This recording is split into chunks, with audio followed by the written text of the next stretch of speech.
All right. Hello everyone. I have a gnome sitting on my desk with his ass up in the air. I can see his butt crack. He has a bottle that says quote unquote evil genius on it. I don't know what that means. I feel like if I were to touch it, I would probably get lead poisoning. I do not trust this thing. Anyways, hello. How's it going? I am back from a vacation, which you probably did not know I was on. I went to California. I went to an anime convention all to meet Aster Katie. It was great. It was pretty fun.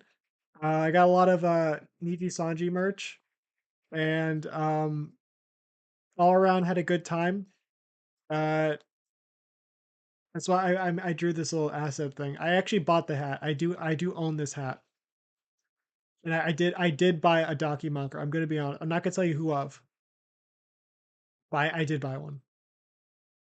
And the hat. I do own the hat. I did get the hat. The hat's actually the only thing that I actually did buy. If they did have an Arcadian body pillow, I would have bought that.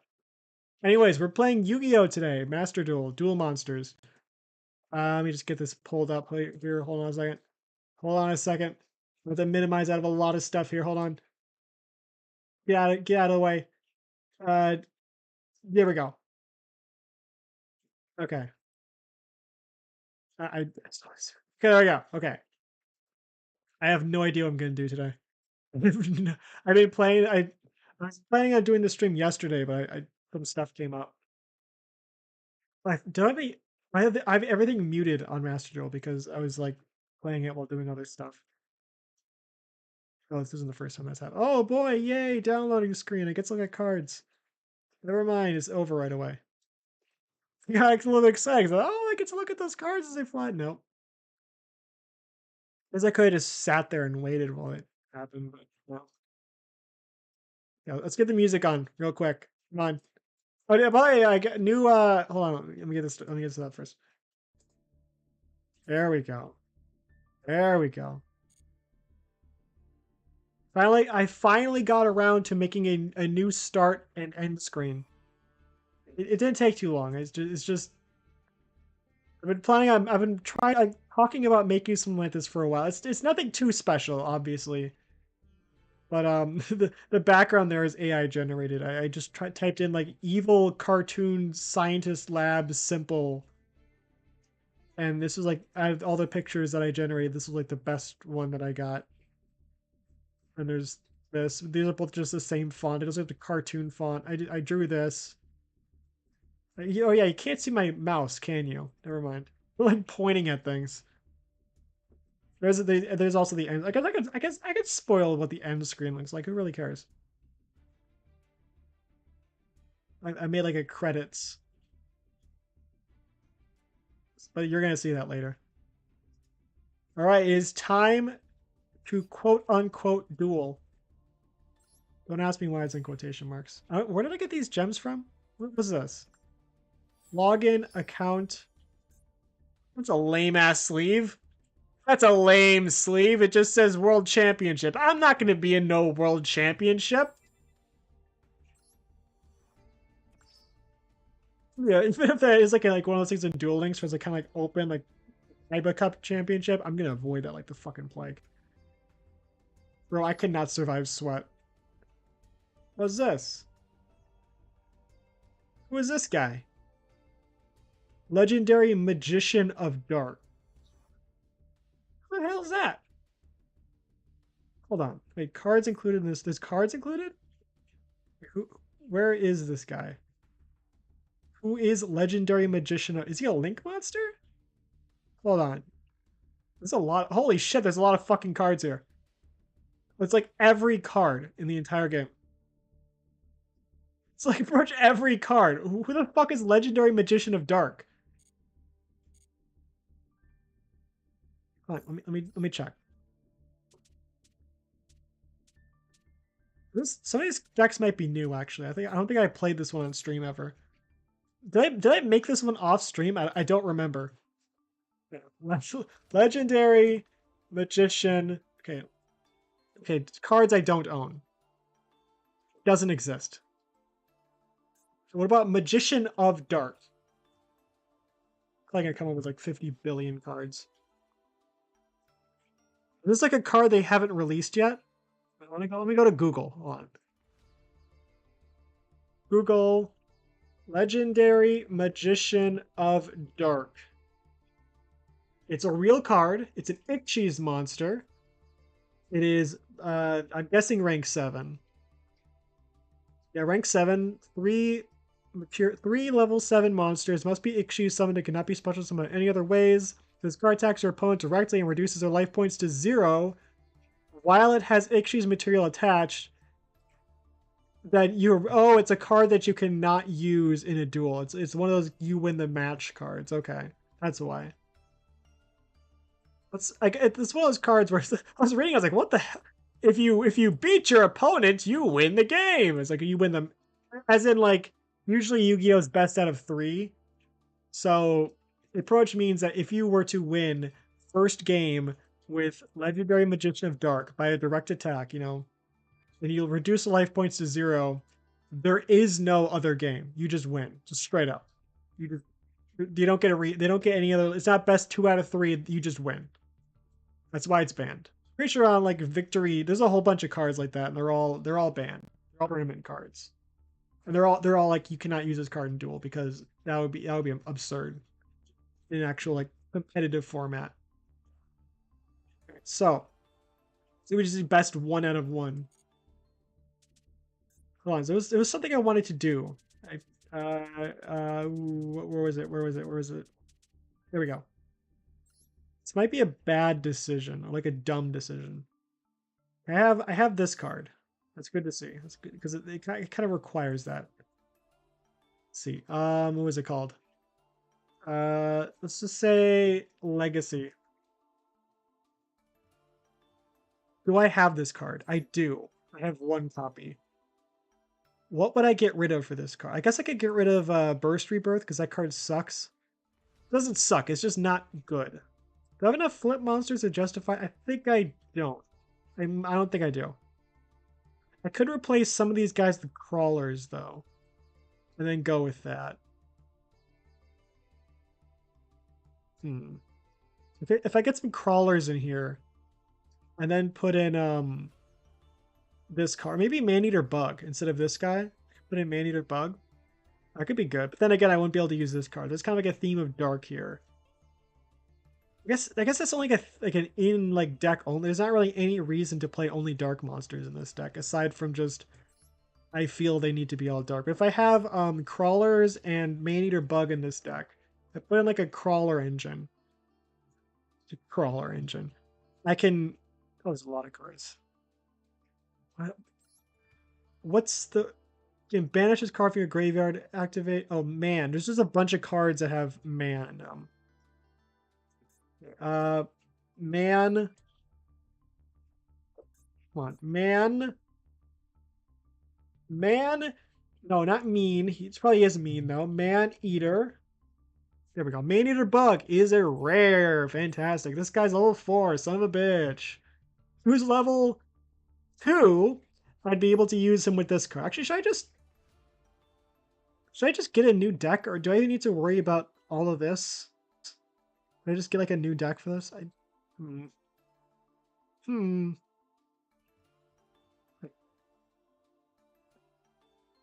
Really these two. Put in this guy. Then what? Rid of like Gearbreed maybe? Gearbreed kind of sucks. We have this card already. We don't really need Gearbreed.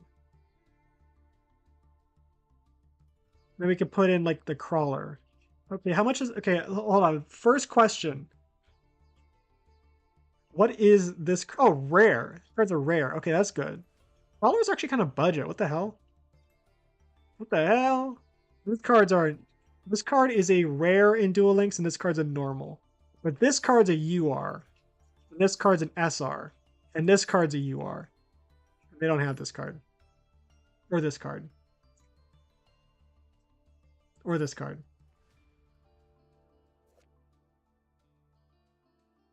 Huh.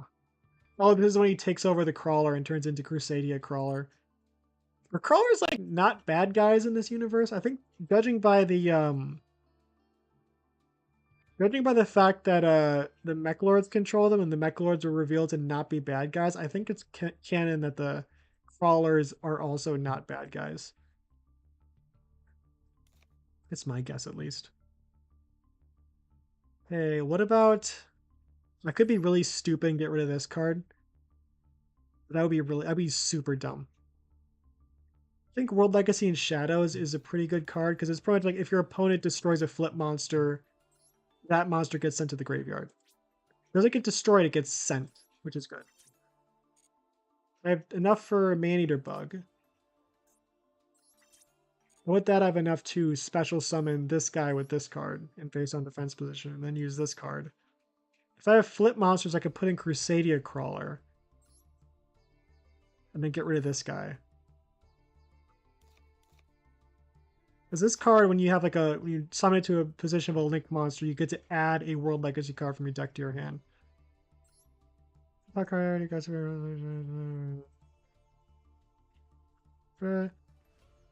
should be good, right? I need like to put in a crawler though. Which one do I put in here is the question. I could get rid of one of these cards, like this card, but I kind of want that. Do I get rid of Solemn Judgment to put crawlers in? Is that really... That's really stupid. I'm getting rid of these cards. Also very stupid. I could put in this guy. I kind of like a crawler flip engine to go. This is a terrible idea. This is awful. This is disgusting. I love it. We're going to try it out. This is a terrible idea. I just made a bad deck like 10 times worse. Now it's like 5 different things like slapping together, trying to get something out. This is a fucking mess. See how bad this can be. New gate. Oh, new gate options. Hell yeah. Land of Tenny. I cannot beat Tenny. Okay, I will die if I face Tenny. Let's try against something like really easy to test this out. Like motherfucking goddamn Monarchs. Sure, Monarchs are easy, right? Just want to test this out before we go into the flames. I want to test the Guardian Bow deck. This is a terrible idea. I should just make a flip deck. If I want to do this so bad, I should just make a goddamn flip deck. Random. I have no idea. I think either way I'm fucked. Even against like a super easy like baby mode like archetype. Or not archetype. Monarchs as an archetype are good. This is just a shit fucking baby deck.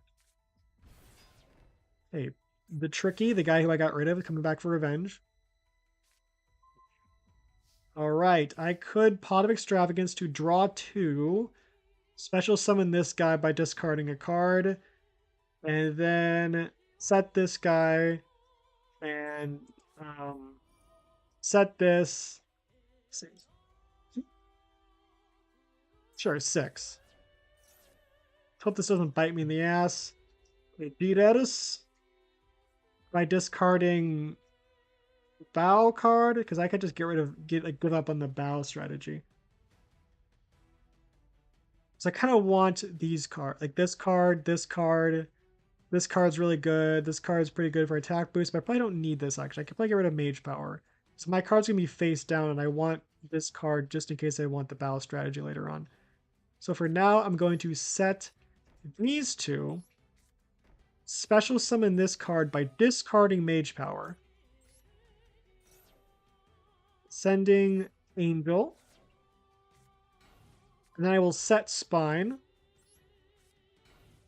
And I will end my turn. Oh god, what are you gonna do? Okay, I'm fine with that. I'm fine with that. I'm fine. It's fine. I can deal with that. I can deal with that. Can deal with that. Thunder Dragon? Thunder Dragon. I could Crusade. I could use this card to get rid of this guy. Yeah, I should do that, because that's... Well, I guess he's going to add 2 Thunder Dragons to his hand. But they can't do anything with them if I just destroy his Tricky. So let's do that. Confirm, face up, defense position. And then I will destroy his Tricky. It should activate, right? Because flip is like an if effect, pretty much. It just activates. Yep, okay. So I will destroy the Tricky. End phase, he doesn't have anything, obviously. It's a pretty weak deck. He just has 2 copies of Thunder Dragon in his hand. He can't do anything with them. Another copy of Mage Power. Fantastic. Now I could use G-Eds to go into Terrifying Toddler of Torment, and then use this card on Terrifying. Oh, no, I can't activate the effect twice. So I will flip summon this guy, activate his effect, sending Terrifying Toddler of Torment to the graveyard, where I will then activate his effect. Mashindo no Koka Hatsudo, Urigaba should be healed to Tokushi Shokan.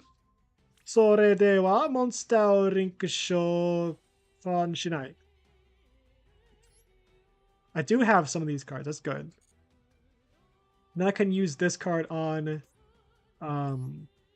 Nightmare Phoenix by getting rid of these 2. And if I have this crawler in the graveyard, I have material to use pawns to set this guy back face down, but I don't really know why I would do that. But Phoenix has hit the board. I can now discard a card to get rid of this guy. I think I will do, because I don't know what this is. I will get rid of Mage Power to get rid of whatever this is. It is... That was a fucking waste. God damn it. That was a fucking waste. I will then activate the Bow Sword by discarding the Power of the Guardians. Not activate that. It doesn't ask if I want to flip Terrifying Toddler of Torment, which I do not want to do because the effect cannot even activate this turn, and I will end. This is not that good of a strategy, but it's kind of working. It's kind of working. Okay, this special ability card from your hand by banishing 1 spell card from your graveyard. The card can attack directly. Take no battle damage from attacks involving this card.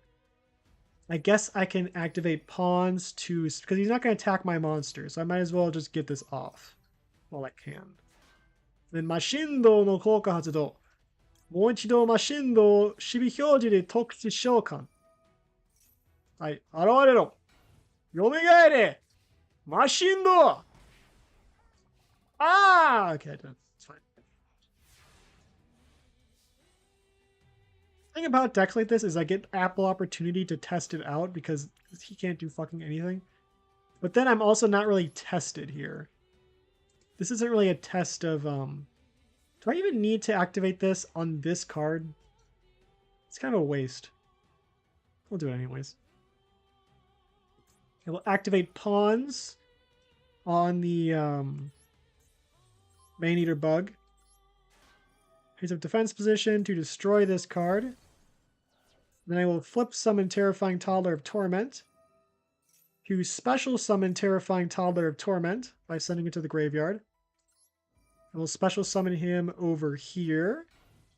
Then I can link into Nightmare Phoenix with these 2, and Nightmare Unicorn with these 2, and then Nightmare Phoenix with these 2. And then I have like a pretty good lock right there. I don't have Nightmare Unicorn anymore. Don't have Nightmare Unicorn anymore. I can just... Damn it!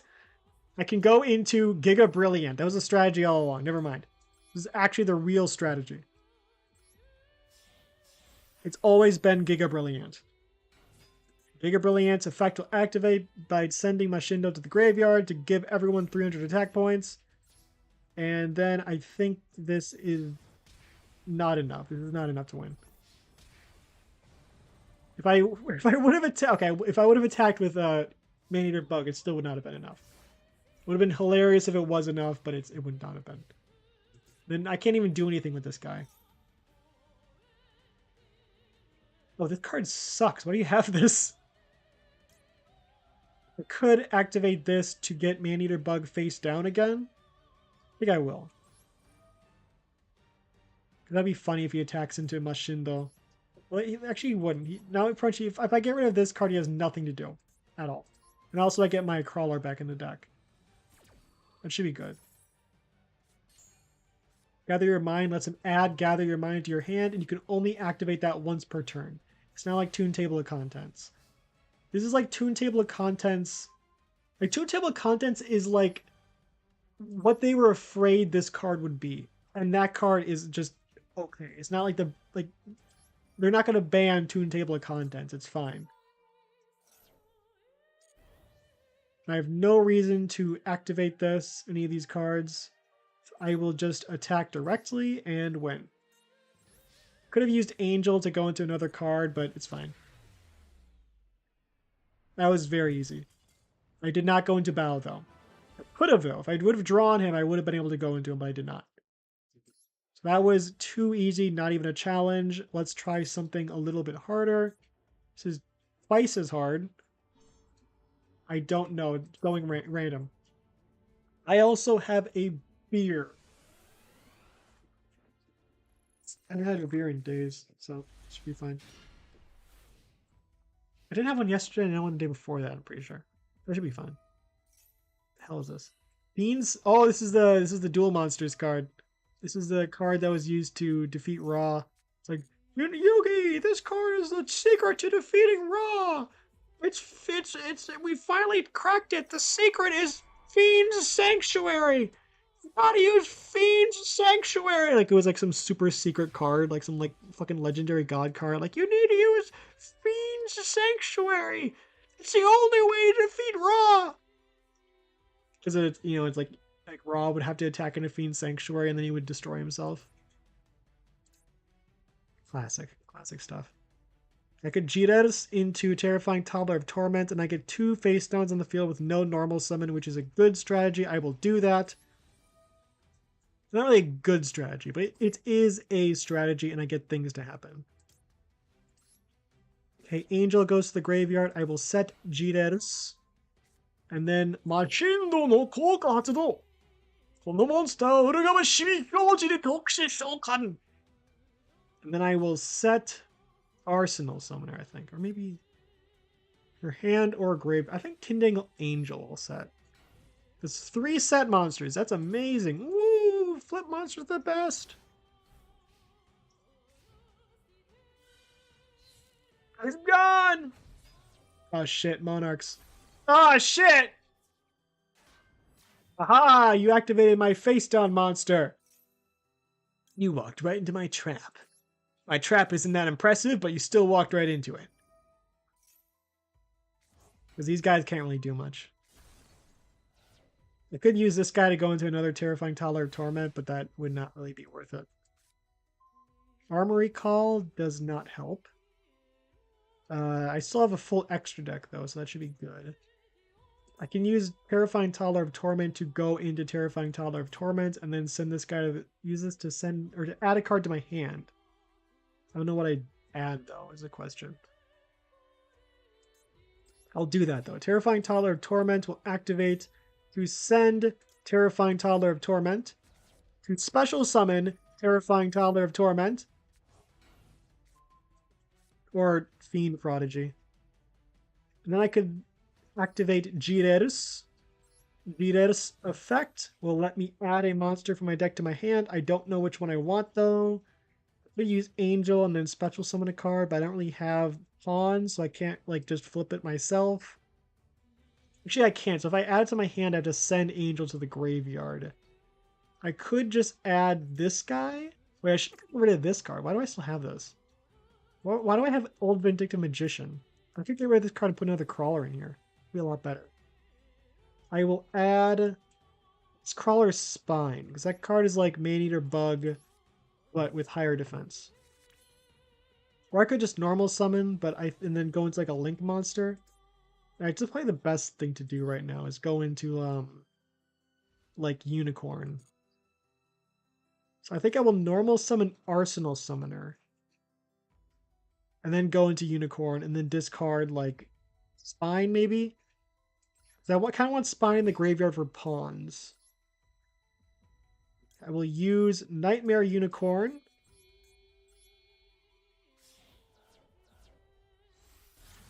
While he only has 2,200 attack points, you can spin your motherfucking Zaborg. It not even is a Zaborg. Maybe I should discard this card. He starts bow with him, so I'll send Spine to the graveyard. You spin your Zaborg. What? You son of a bitch! No one uses that card anymore! God damn it! You son of a bitch! Still a face down card though, and you have no cards in your hand, so I came out on top. That is cope, but that's all I have.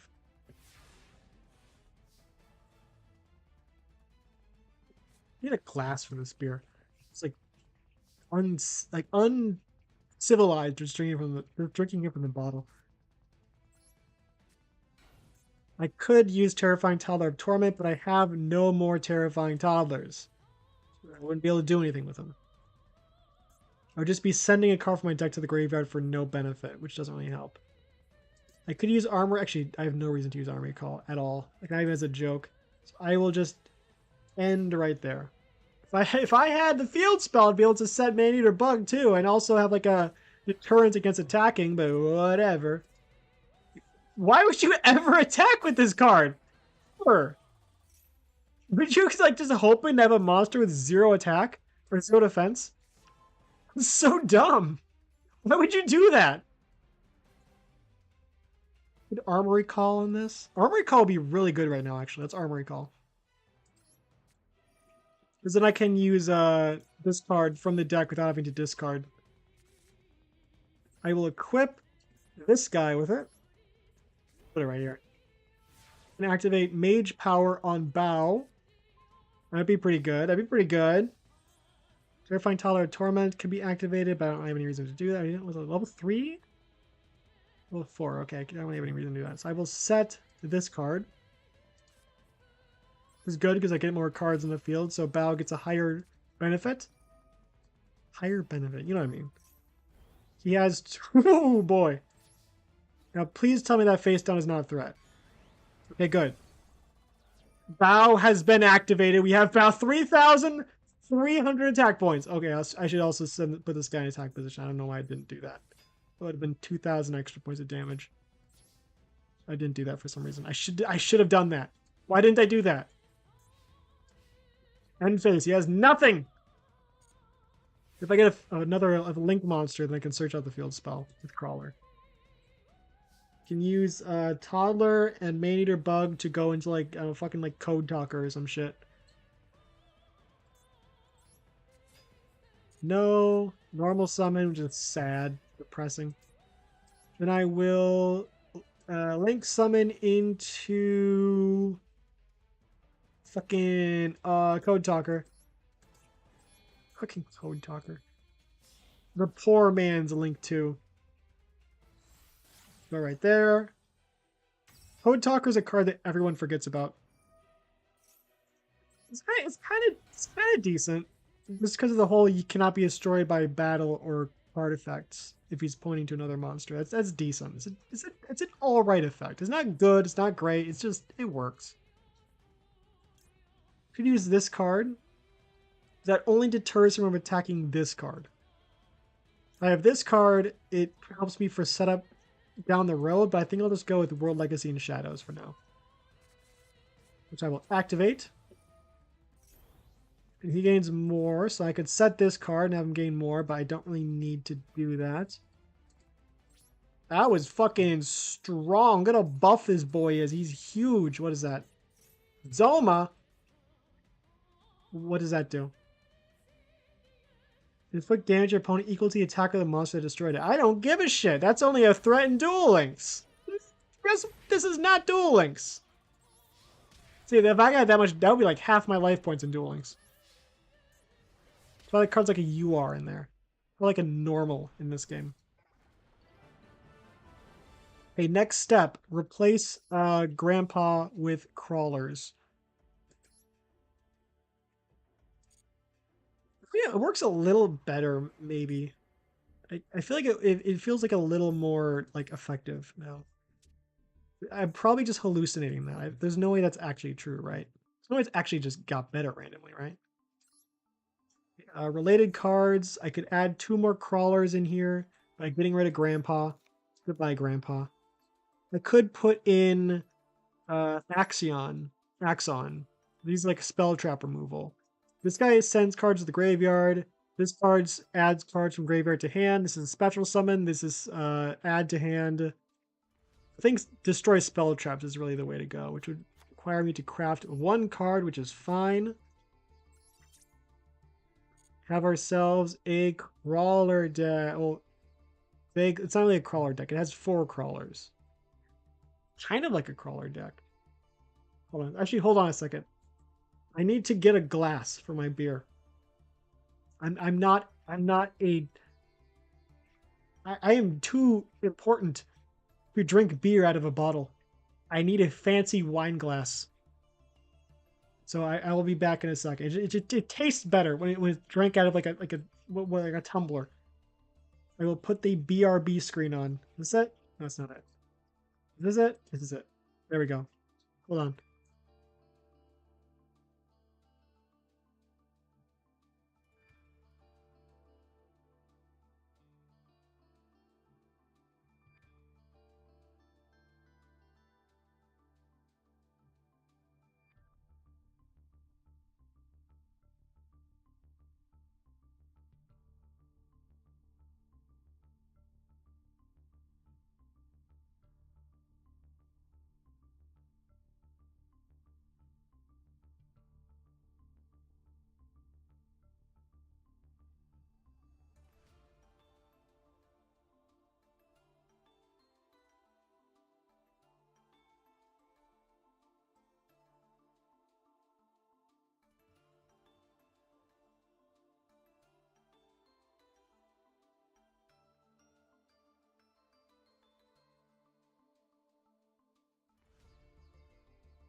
I got the glass. I got it. I got a fancy tumbler, fancy glass. I think it's called a tumbler, right? Pretty sure it's called. It's like it looks like a wine glass without the stem. That's a tumbler, right? That's what a tumbler is. I'm pretty sure that's what a tumbler is. It's like a wine glass but less fragile. Does this count as ASMR? Does this count as ASMR?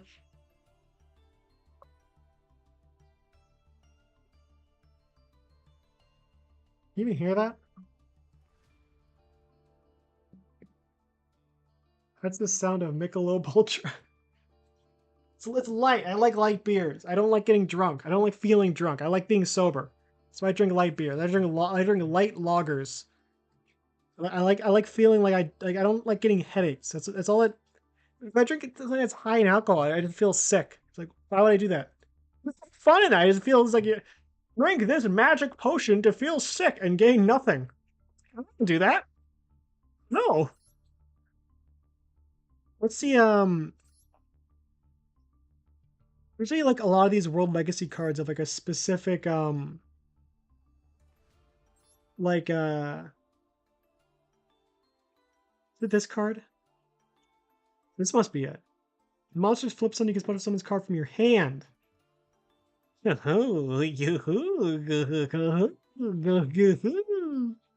not flip summoning. When you use this, you're not flip summoning the card. You're just changing its battle position. You're not summoning it. I mean, you could use it for that, but you're not summoning a card when you like when you use pawns. You're not summoning the card. You're changing its battle position. It's only on your turn when you flip it face up does it count as a flip summon. So this card isn't really useful if I'm relying on this card. It's only useful if I have I have a card set, goes to my turn, and I have this card in my hand, and only then I just kind of get a pretty strong card on the field. And even then, actually wait, add one World Legacy card from your deck to your hand. It's a search. Ooh, it's a search. Ooh, I don't need it. I don't need it. Okay, this is not that good. I don't need this card. It's a search. Oh my gosh, it's a search. Oh, I could search any of these cards. Oh my gosh. What if I? No, I can't do it. Can't do it. It's. I should not do that. It's not a good. It's a bad strategy. Go line there. No. 21 cards. Another Arsenal summoner. I'm considering it. I shouldn't. I'm considering it. I'm very much considering it. Put 2 of them in there. This card is special summon for the. Wait, hold on. Maybe just make sure I'm understanding this right. This card is normal special summon. Get add 1 world legacy card from your deck to your hand, which is good. I'll just slap like 2 of them in there, and I'll go back to a 41 card deck. It's fine, right? It's fine, right? Okay, world champion is actually like a duel thing. I don't want to enter that. I'm not entering that. I'm playing fucking Guardian Bow. You think I have any chance? No. I want to shitpost. I don't want to be competitive. I want to shitpost. Let me shitpost. Let me shitpost in my little like little dungeon here. Ooh, level 3? Guardian Bow, I don't need to change that. Let's try a 3-star. Random. I still don't know if I should go first or second. It's much tastier when you have it in a glass. Maybe just because like it's not you're not just getting like a bunch of like I don't know. There's something about the mouth feel of it or whatever the fuck you call it. I'm definitely using that word incorrectly. Okay, what do I get rid of? I could get rid of Mage Power. I don't want to get rid of Solemn Judgment. Get rid of Mage Power. Set Arsenal Summoner. Then I have those 2 set. And then I have this card in my hand. I can have this card to search out like a better like. Wait, hold on a second. I could discard this card with this guy. Set this guy. Use this guy to search another copy of this guy and have this guy set. And have this card set just in case. Like in my hand, like just in case. That should be like okay, right? Because I kind of want Mage Power still. And I don't know what else I'd search with this guy. Or I could use this guy to get out like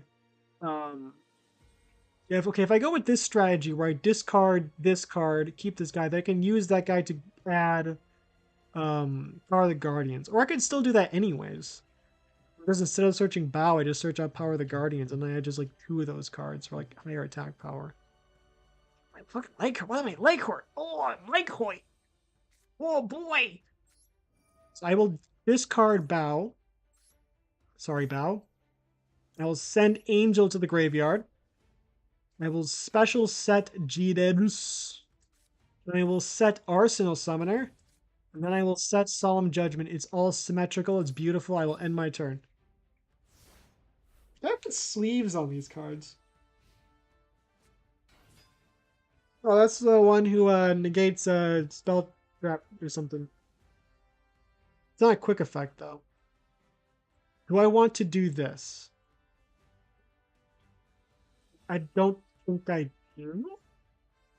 This could be like a full combo stop right here. I'll try it.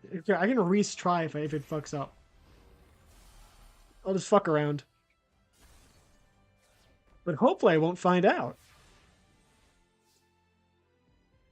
It's a 3-star. What's I got Bow back. See, it's fine. It's all good. It's all good.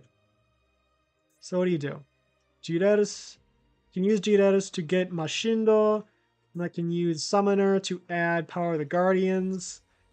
Because I don't really have any other cards I can search out anyways. If I had that one World Legacy card, man, I could special summon him. I don't have that. Of course I don't. Flip monster. He's not a flip monster. Let's see. Special summon, normal summon. I can link summon or something. Work, right? Like link summon. And like be like a super powered link monster. These are both, they have mixed matched levels. I could put Mashindo here and then get like Code Talker here. And then activate Power of the Guardians and Mage Power on Code Talker.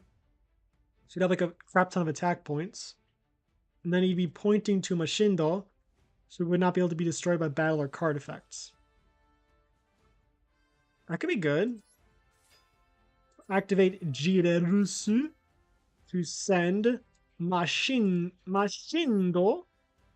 Not add him to my hand. He'll go to the graveyard and special summon himself in face down defense position over here. Then I will flip Arsenal Summoner add a Guardian card, that being Power the Guardians. Then I will link Chopin into Code Talker. I could have gone into like a Nightmare Phoenix and got rid of whatever the fuck this is, but big attack equal win. Big attack equal win. Big attack equal win. That how game work. And this card gets him like super extra mega protection. Oh, he's wait, hold on a second. How can you? Oh, I can set this card. Wait, hold on a second. Oh my god, I just realized something. I just realized something. This card, wait, I can use pawns to get this guy on the field. I don't even really need Flamberge. I just need pawns. That changes everything. Hold on a second. If I have this guy on the field, I can just use pawns to just flip him up right away. I don't need flame. I don't even need that card. I just don't need it. Whoa, that changes everything, actually. That changes everything. Hold on a second. That's huge. It's actually huge. Holy shit. I can't believe I just realized that. I could just go for that. I could just completely ignore the equip spell. The equip spell is not worth it. It's not even that good. It takes too much resources. If I can just get this guy on the field that way, that's so much better. Oh no, Mashindo! Mashindo! We'll send Mashindo. You can special summon Mashindo, and you can't special summon him right here because Mashindo is currently in the process of dying, so he goes over here. Main phase 2. Oh no! Realm of Light! Oh, it's one of the worst field spells in the game! Oh no! Twilight Erasure, that's a Twilight Sworn card. Well, it's both, but it's got Twilight Sworns on it, and therefore it is a Twilight Sworn card. Oh shit, it's going on. It's popping off, though. I don't really believe the concept that this is the worst field spell. It seems kind of decent in terms of this attack boost. Because it can get pretty high over time. And also has some level of protection for itself, but it's again, it's not good. It's like by like Light Sworn standards, it's not good. But by just like any standard, it's like, it's alright. It's better than some. Better than some like field spells. Like that one where it's like all your monsters gain this much attack points during your turn and this much defense points during your opponent's turns. Like that card's not that good. That card's just not good.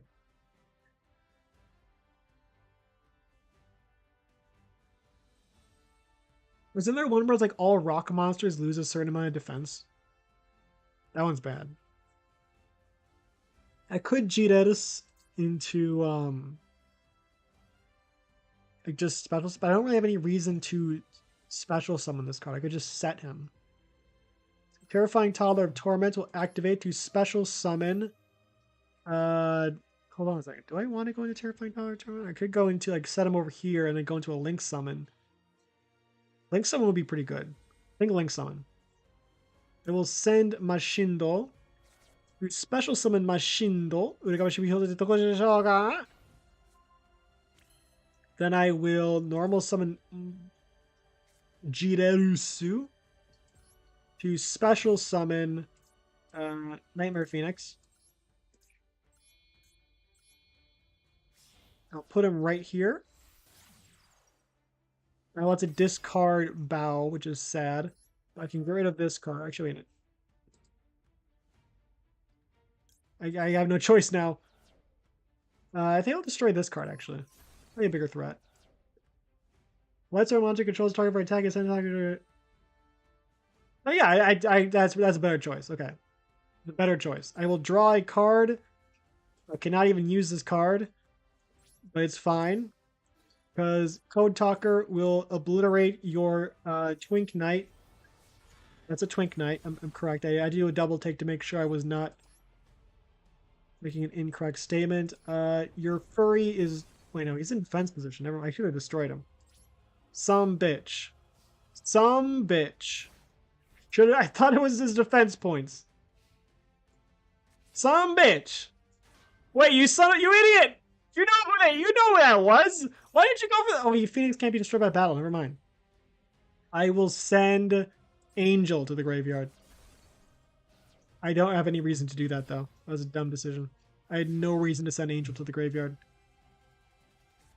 Draw World Legacy Prawns. Are you feeling the mood for Shellfish today, boy? Okay, I will activate to send 6 cards, because why the fuck not? I will draw 2. I don't get fucking nothing from this.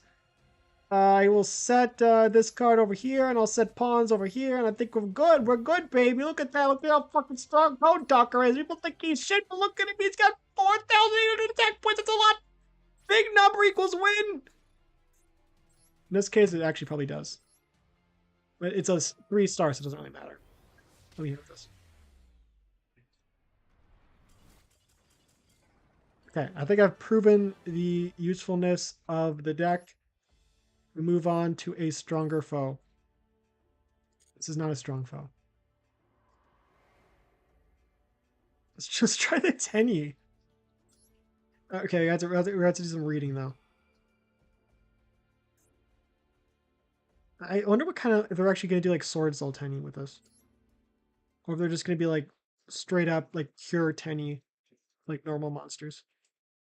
Land of the Tenyi. The Duel Log would be very happy. In this world, there is a chi that flows naturally through the earth. Chi divides into countless streams and gather once more. When the streams swell, the chi takes the form of a dragon. Dragon Ball Z. This is called the Dragon Vein. And some warriors use the chi to form powers. Actually, it should be called the Worm Vein, because they're worm monsters, god damn it. And skills at these Dragon Vein deposits. Their discipline was called Tenyi Style. The innermost secret of the Tenyi Style. 1. In harmony with the earth. P. And with the highest physical and spiritual might. Is able to reach flawless perfection. Hidden in the Dragon Vein is the great power of nature itself. Tenyi Style aims to control the power of the earth without disrupting it, creating a new way for humans to interface with nature. In the long history of Tenyi, there are tales of ones who reached flawless perfection of the Tenyi. That's an actual card, isn't it? However, these tales are more like legends. However, did you say however? Did you just say that? Hold on, let me check. Where was it? However, and then yeah, however, these are tales are more like legends. However, you can't just use the same word twice. Whatever. However, there have been few people who have opened the Dragon Vein and made their step towards perfection. Historical fighters train endlessly to reach higher levels and pass their teachings down to their students. Currently, there are 2 young people that obtain the powers to manipulate chi through training. Son Goku and Saitama. Look at him. Look at his fucking yee ass hairline. Look at that fucking yee ass hairline. What's up with that? They fucked your shit up, bro. They fucked your shit up. One is a boy who specializes in fist fighting. During his training, he successfully harmonized the Tenyi spirit Adhara, the earth chi, by injecting the chi into his fists with a syringe. The other is a girl. Ew, cooties. His sister in apprenticeship. But not actual sister. It's not incest. Don't worry about it. He manipulates a flow of chi using a fan to manifest dragons. By dragons, I mean worms, because they're not dragons, they're worm type. They are the water chi Tenyi spirit Thana? Thana. Fire chi Tenyi spirit Mapura. He gets fucking 3? My boy only gets 1 and this bitch gets 3? The wind spirit Tenyi spirit Nahada. She's regarded as the closest to flawless perfection in her generation due to her ability to control 3 types of chi at once. The young talents appear to be in the same place at the same time, and brought new hope to the history of the Tenyi style. Same place at the same time. They are actually related. Or maybe they were just released at the same time, and there's like some weird like design. Look at him, he's ugly now. He's fucking ugly. Look at this dude. fucking ugly ass dude. Look at that dude. Look at his fucking teeth. He's the fucking ugly son of a bitch. The orally passed down and recorded history of the Chinese style. It is a guide to flawless perfection and training methods that many fighters adopted to reach a higher level. But that is not all. It also tells fragmented tales of conflict over the interpretation of Tenyi. There once was a man in the Tenyi style who trained his body to the extreme. His fists an extension of his bear-like tough body. That tried to overpower by the use of force rather than achieving harmony with the chi. He was called a berserker, absolute leader. For his mind was not trained well with his body. One day the berserker found an unrivaled Tenyi, another card, a separate path from flawless perfection. A path of unrivaled power achieved by absorbing the earth chi as a source of power instead of harmonizing with it. His philosophy did not hesitate to deplete the power of the chi. It meant he would reach higher powers. You're saying power too much now. Deemed a heretic, the berserker was soon banished, with no one to follow his path. I'm a berserker. That's one mention of the berserker vanished from the history of Tenyi. Tenyi style believes the dragon vein is not a tool of strength, but a bridge between humankind and nature. Unrivaled Tenyi was evidently denounced and used as an example of discipline and the importance of connecting with nature. These are a bunch of fucking boring ass prudes who must not repeat the mistakes. What mistakes did he make? It seemed like he did fine. You just kicked him out. He didn't die or anything. What?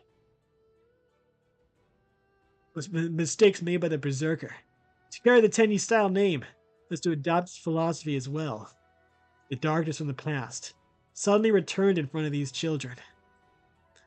He had a body chiseled like rock and hair coiled like snakes. From his head grew two horns. And he had two. Can we talk about the tusks too? And this? Can we talk about this? What the fuck his hands became? That's a big deal right there. He looks like a fucking One Piece character. Just not in Oda's art style. His arms and shoulders are covered in scale. Okay, we are talking about, thank God. Truly a body with the power of worms might, because they're worm types, not dragon types. His body was emanating a sinister aura. The true form of the berserker. I'm a berserker. Absolute leader. Your flawless perfection is no match for my unrivaled Tenyi. Was this about revenge? Or so revenge for, I guess, for kicking him out, or simply another challenge? It's impossible to tell which. Perhaps it was both. The berserker returned after years, worth more than an entire human lifetime. He returned from the past to prove once and for all which of them is superior. The berserker's return meant the unrivaled Tenyi was once more. To protect the dragon vein from misuse, the Tenyi must fight. The boy and girl launch a flurry of attacks to the berserker who is known only as a legend. He looks even worse from this angle. I'm kind of rooting for him though. These two are just like fucking like lame ass twink ass fucking anime characters. He looks like a buff ass fucking brick shithouse. Look at this guy. These two are just like fucking children. You punch this guy in the face and he's like he cries to his mom. You punch this girl in the face and like she's dead. This guy, you punch him in the face, you're dead. Like this guy, like why can't this guy be the hero? Why can't we have like a fucking buff ass brick shithouse dude just like, yeah, fuck all of you, I'm the fucking Tenyi master. I'll work for this fucking twink over here. But he's not deterred despite the few hundred strikes they dealt. The strikes did not faze the berserker. Their attacks merely bounced off of his fortified body. Yeah, because you're a bunch of fucking children attacking this like fucking Incredible Hulk ass motherfucker. Practice. Learn the ins and out of the Tenyi decks. Difficulty level 1, because we're gonna like do our best to make sure you absolutely cannot fail this. I'll find a way. I can't. What makes a Tenyi deck unique? Many Tenyi spirits have the following two effects. Effect, a special summons is cut from the hand. You do not have any effect monsters on your field. 2. The effect that can be activated when you have a monster that is not an effect monster on your field, such as Monk of the Tenyi. Utilize these effects to combo off your main means of attack, with the Link monster and Synchro monsters. Wow, Linkro. Totally gnarly, dude. Teddy Spirit. Mapura. Oh, no, Mapura. He's a worm. I told you he's a worm. Ajuna. Mapura. Link summon Draco Masters of the Tenyi and win the duel during this turn. Activate the effect of Tenyi Spirit Ashuna in your hand and special summon it. I will Tokushokan kono monster.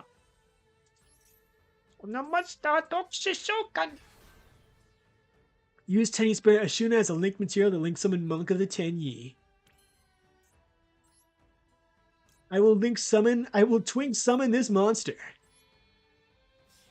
Get it? Because he's... Look at him. Actually, he'll probably kick my ass still. He could definitely kick my ass. Now activate the effect of Tenyi Spirit Ashuna from the graveyard. With effect, special summon Tenyi Spirit Thana from your deck. Whoa! Thana? Whoa! Let's see a water one, right? Thana? Your name sucks. Thana? Use 2 monsters as link material to summon Shaman of the Tenyi. That's the girl, right? That's the girl. It's a fire type. She's fiery and fierce. And don't need no man. Shaman of the Tenyi. Now, you got it. Discard Tenyi to activate the effect of Shaman. Wait, I thought we were just... Throw summon war monster from your graveyard. Okay, whatever. If I could just can you just normal summon this guy, or are we just trying to like flex on him by not normal summoning him? Which one does it matter? Yeah, fuck, I'm choosing this guy. You didn't tell me. Use 2 monsters linked to a summon Draco Masters the Tenyi. Yeah, why didn't I just normal summon that card? Why didn't I just normal summon him? Can I not normal summon him? No, there's no reason for me to do that other than I just have an explanation as to how the cards work. No! No! That's a sound you make if you were to talk. Doesn't have fight monsters in your opponent's field equally. Not affect monsters in your graveyard in your monster zone in face of defense position. Among the Tenyi in the graveyard, activate the effect of Draco Master of the Tenyi to destroy your opponent's monsters. Yahoo! Pogs in chat. Proceed to the battle phase. Battle phase. Attack your opponent's life points directly. Ow. Okay. Dead. This is the Sword Soul field, but I'm pretty sure it's because Sword Soul and Tenyi are both part of the same lore. Pretty sure they're both part of like were they both in the what's it called? The fuck is, it's the it's a sticker I found. I didn't buy this sticker at the convention. I found this sticker. It is a Scarl sticker. Well, it's a Scarling, like her fan mascot. It has like a sign around its neck that says "Caught Simping." I just found this on the ground when I was like leaving after day 2. It's like there's something behind this. It was like this is like God telling me something. I should talk about that. What all the stuff that happened.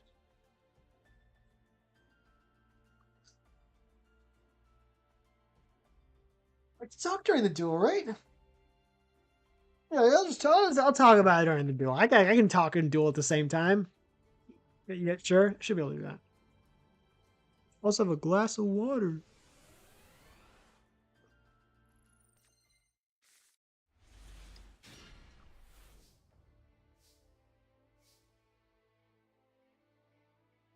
All right. Oh shit, it's my turn. Okay, I will activate this. What do I get from this? I could set this guy, but I don't have any reason to do that. Oh. I could use this. If I had a better card, this would be a lot more, this would be a bit more impressive. I can still do it, though. Based on defense position, and then I don't know, like, set bow. I will set these two, and I will pass turn. Pass turn. Let me. So I went to the Anime Impulse convention in San Mateo for the Niji Sanji Ian Exile and Illuna meet and greet, specifically to visit Aster. I did not have any other tickets. I just went there to see Aster.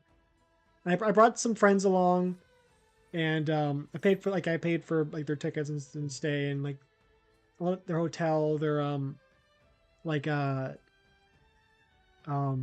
trip to the convention, some of their meals. Let's see, do I need to worry about this? All affected monsters in the field are unaffected by monster effects. If your opponent special summons an effect monster, you control a face down monster or an effect monster, draw 2 cards. I think I don't care about that enough to spend half of my life points. So this is a worm. This card special summon, you can target 1 worm type monster in your graveyard. He did not special summon, he normal summoned it. I don't think I need to worry about this. Card's a rare, and he just special summons. Your final face not affected monster. So it's just kind of there. Okay. I don't have to worry about that. He's going to attack Bow, I just know it. No, Link summon. Oh, now I do have to worry about this. Okay, if you control a face of non-effect monster, you can banish the card from your graveyard, then target 1 card your opponent controls, return it to the hand. Okay, I think I could worry about, I think I'll do this. I want this card out of the way. So otherwise, he's going to return this guy, and I don't want that. Oh shit! Some non-effect monster can add 1 deck. He did not control a face-up non-effect monster, so we'll just send a card from his deck to the graveyard, and that's it. Can't do anything else. Battle phase is going to destroy Bow, which is, I guess, fine. I should just not have set him. It's been so much better if I just didn't set him. Oh, whatever. Terrifying Toddler of Torment.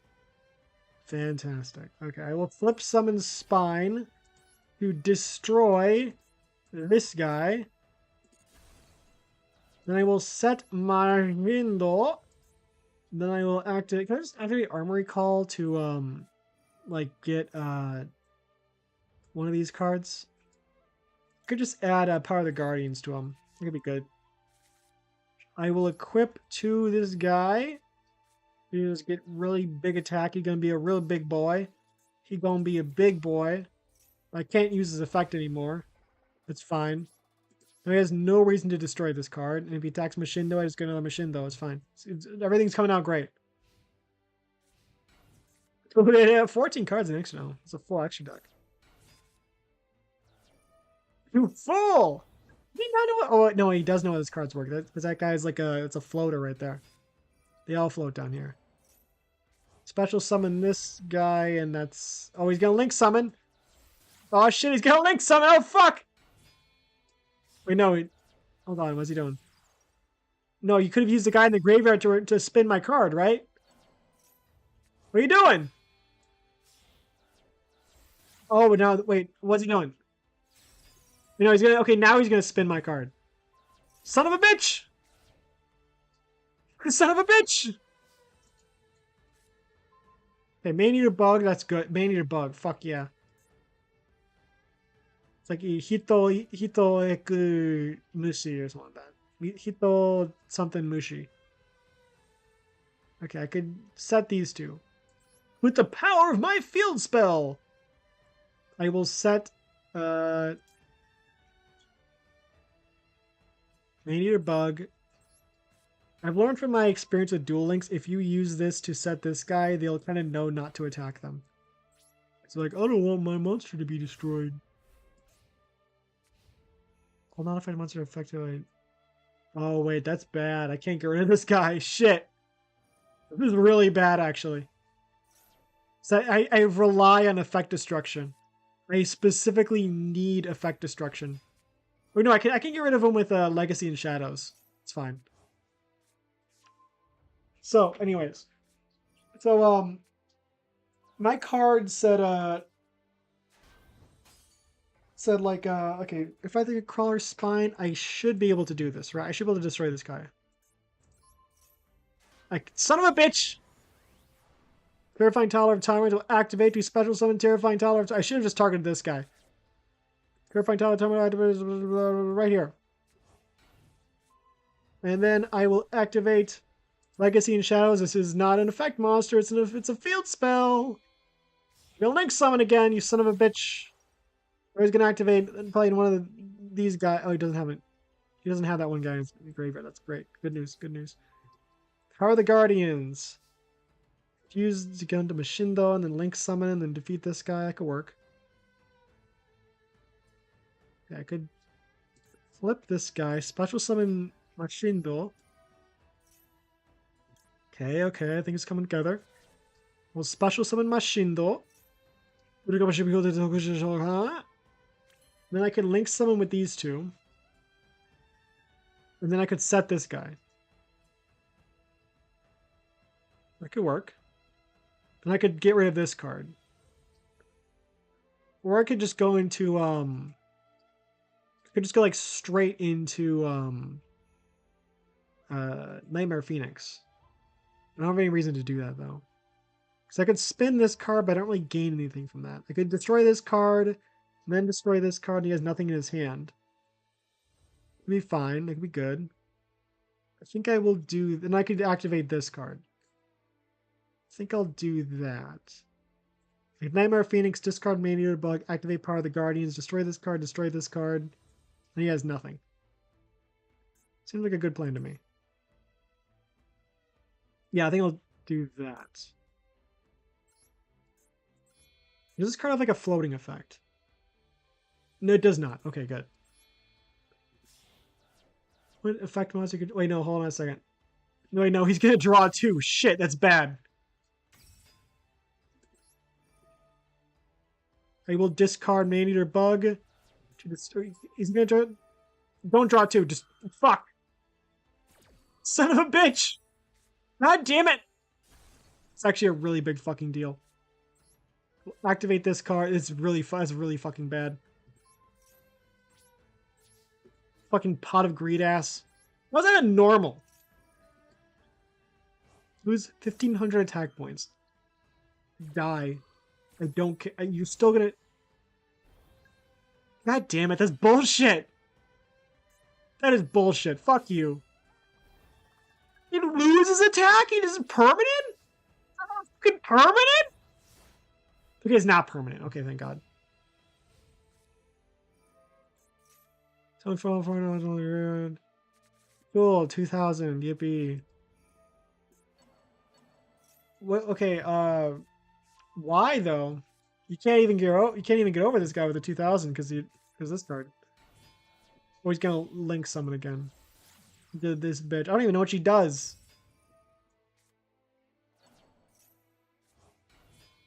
The link summon again. Doesn't this guy like? Oh fuck. If it weren't for that fucking draw too, I would have been fine. Would have been fine. Breaking. I can't even fucking use that. Okay, I could spin with Nightmare Phoenix. I don't. I have like all the Mashindo on the field, right? Or in the graveyard. Yep. So I have no reason to activate that. I will special summon Nightmare Phoenix with these two. And I will spin your card and go for a direct attack.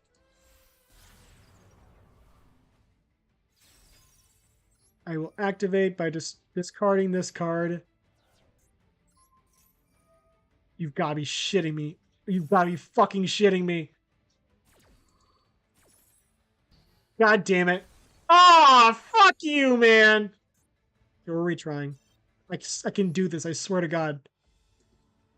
You're going second.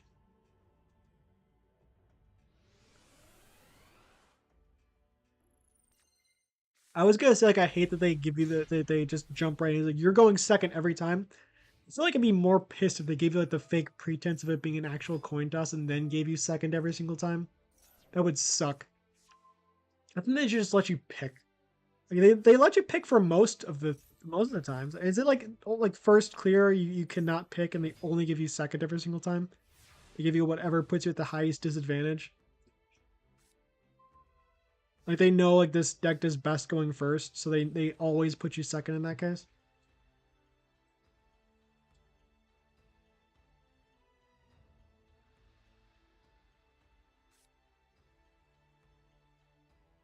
Yeah, I'll set this card. This sucks.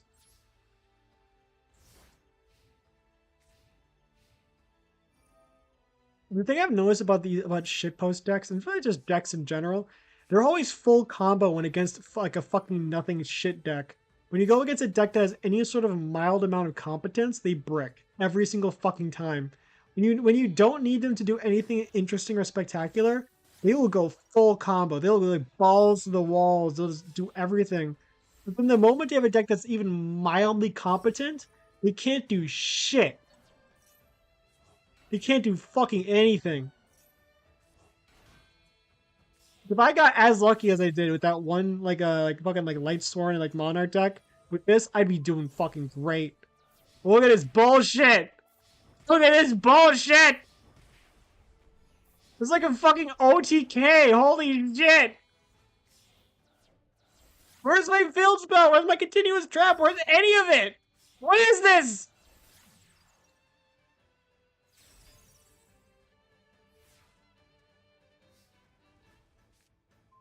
Okay, we're fucked. I give up. I fucking give up. I fucking 3-star my dick. Fuck you. It's not a 3-star. That's not a fucking 3-star level. You bullshitting piece of shit. You can't just arbitrarily assign a star system in terms of difficulty and then just change it.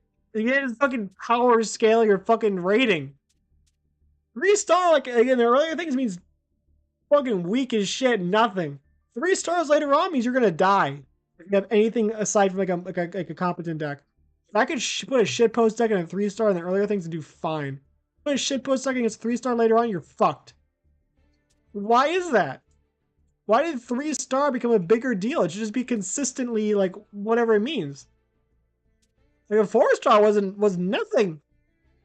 3-star's a problem. How does that make sense? Hey, fucking fish my man legendarily. Yeah, we're going with this. We're getting the fucking fisherman. Naughty worms get the fisherman. You're gonna be used as what the fuck? My coaster went along with my glass. It's just stuck. It's just stuck. It's not coming out. There it went. It's all. Yeah.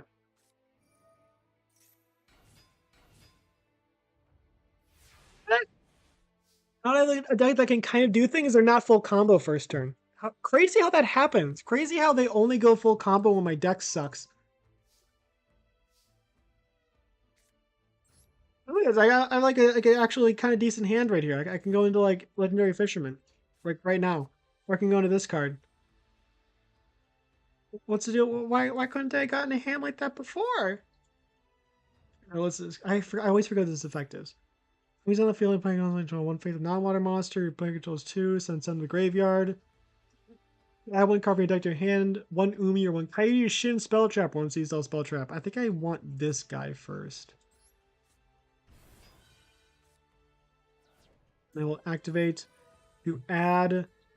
I think I just want Sea Stealth, right? It's like original level, it's 5 or higher, right? Not just current level. Original level, okay. Umi, your opponent can throw one monster like non-water monster effect. At the start of the battle phase, you can special summon from your hand or graveyard 1 monster that mentions Umi or 1 water null monster in defense position, but destroy at the end of the battle phase. I think I want that one for now. Because then I can special summon Legendary Fisherman during the battle phase. And then I can go into Legendary Fisherman number 2 during my main phase too. Should be good.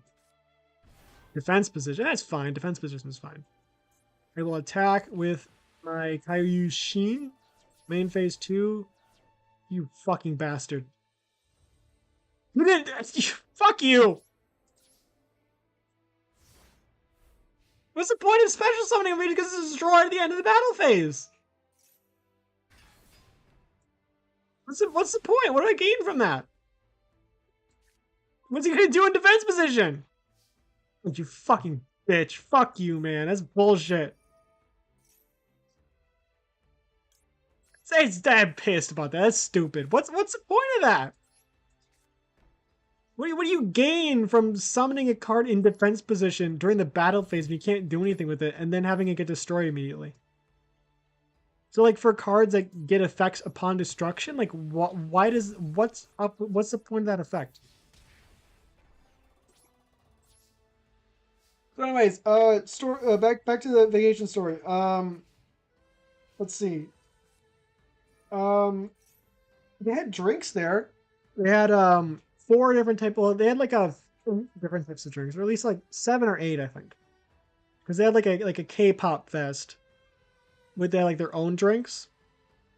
But at the Anime Impulse, they had 4 drinks. There was uh Ichiglow, which was the Illuna drink, and Contra Mango, which was the Exile drink. And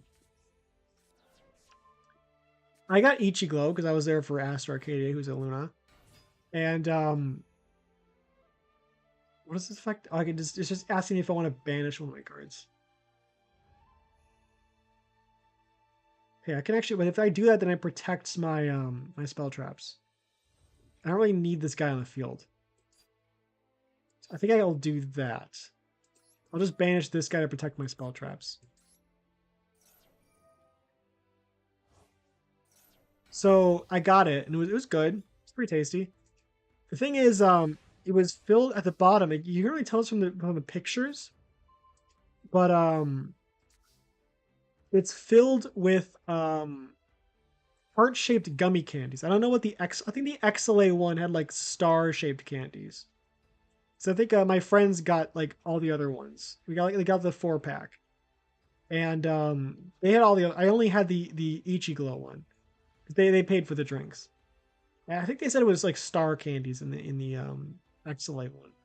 No, Luna had like red like heart-shaped gummies, and I think it's probably just what's like with boba tea. I've never had boba tea before, but I assume boba tea is like this, where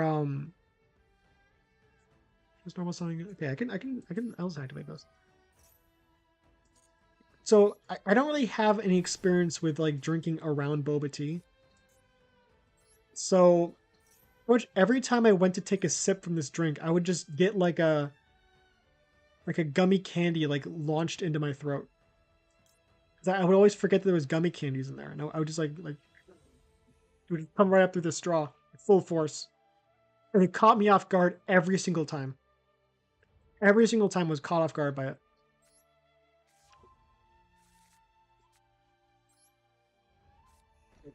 Set that.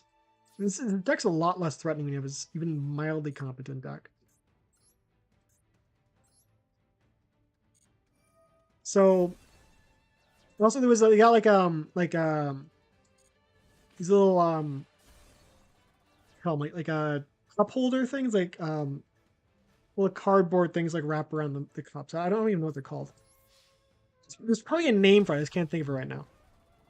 And you know, the the XLA one has like the XLA members on there. The Luna had the Luna members on there. And I remember we got the drink, and I was like, okay, I need to get my voucher for the meet and greet, my like badge for the meet and greet. So you have to have like the stuff like registered before you actually go there. And I spent you know like all the entire trip was dedicated to going to this meet and greet. So I was like, I need to get this squared away as soon as possible. So I'm like, okay, you guys wait here, look around wherever. I'm going to go try to find this place. And on the map, it looks like it's outside. It looks like it's like to the right of the K-pop building. So I'm like, okay, I'll go over there. It's hot outside, but I'm like, I have my drink and all that stuff. And what's this card even? When you feel like a target, most of the I want. If I ever hire, destroy them. If you do, the zones they were in cannot be used until the end of the next turn. I'll wait on that. You son of a bitch. I will activate this. I will banish my sea serpent. You cannot target my card, hopefully. Hopefully?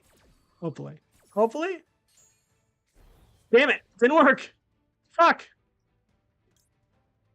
No, okay, that's how it works. It's for your opponent's battle phase. Okay, for protection. Okay, I get it. Fire Shin. Get the fuck out of here. Son of a bitch!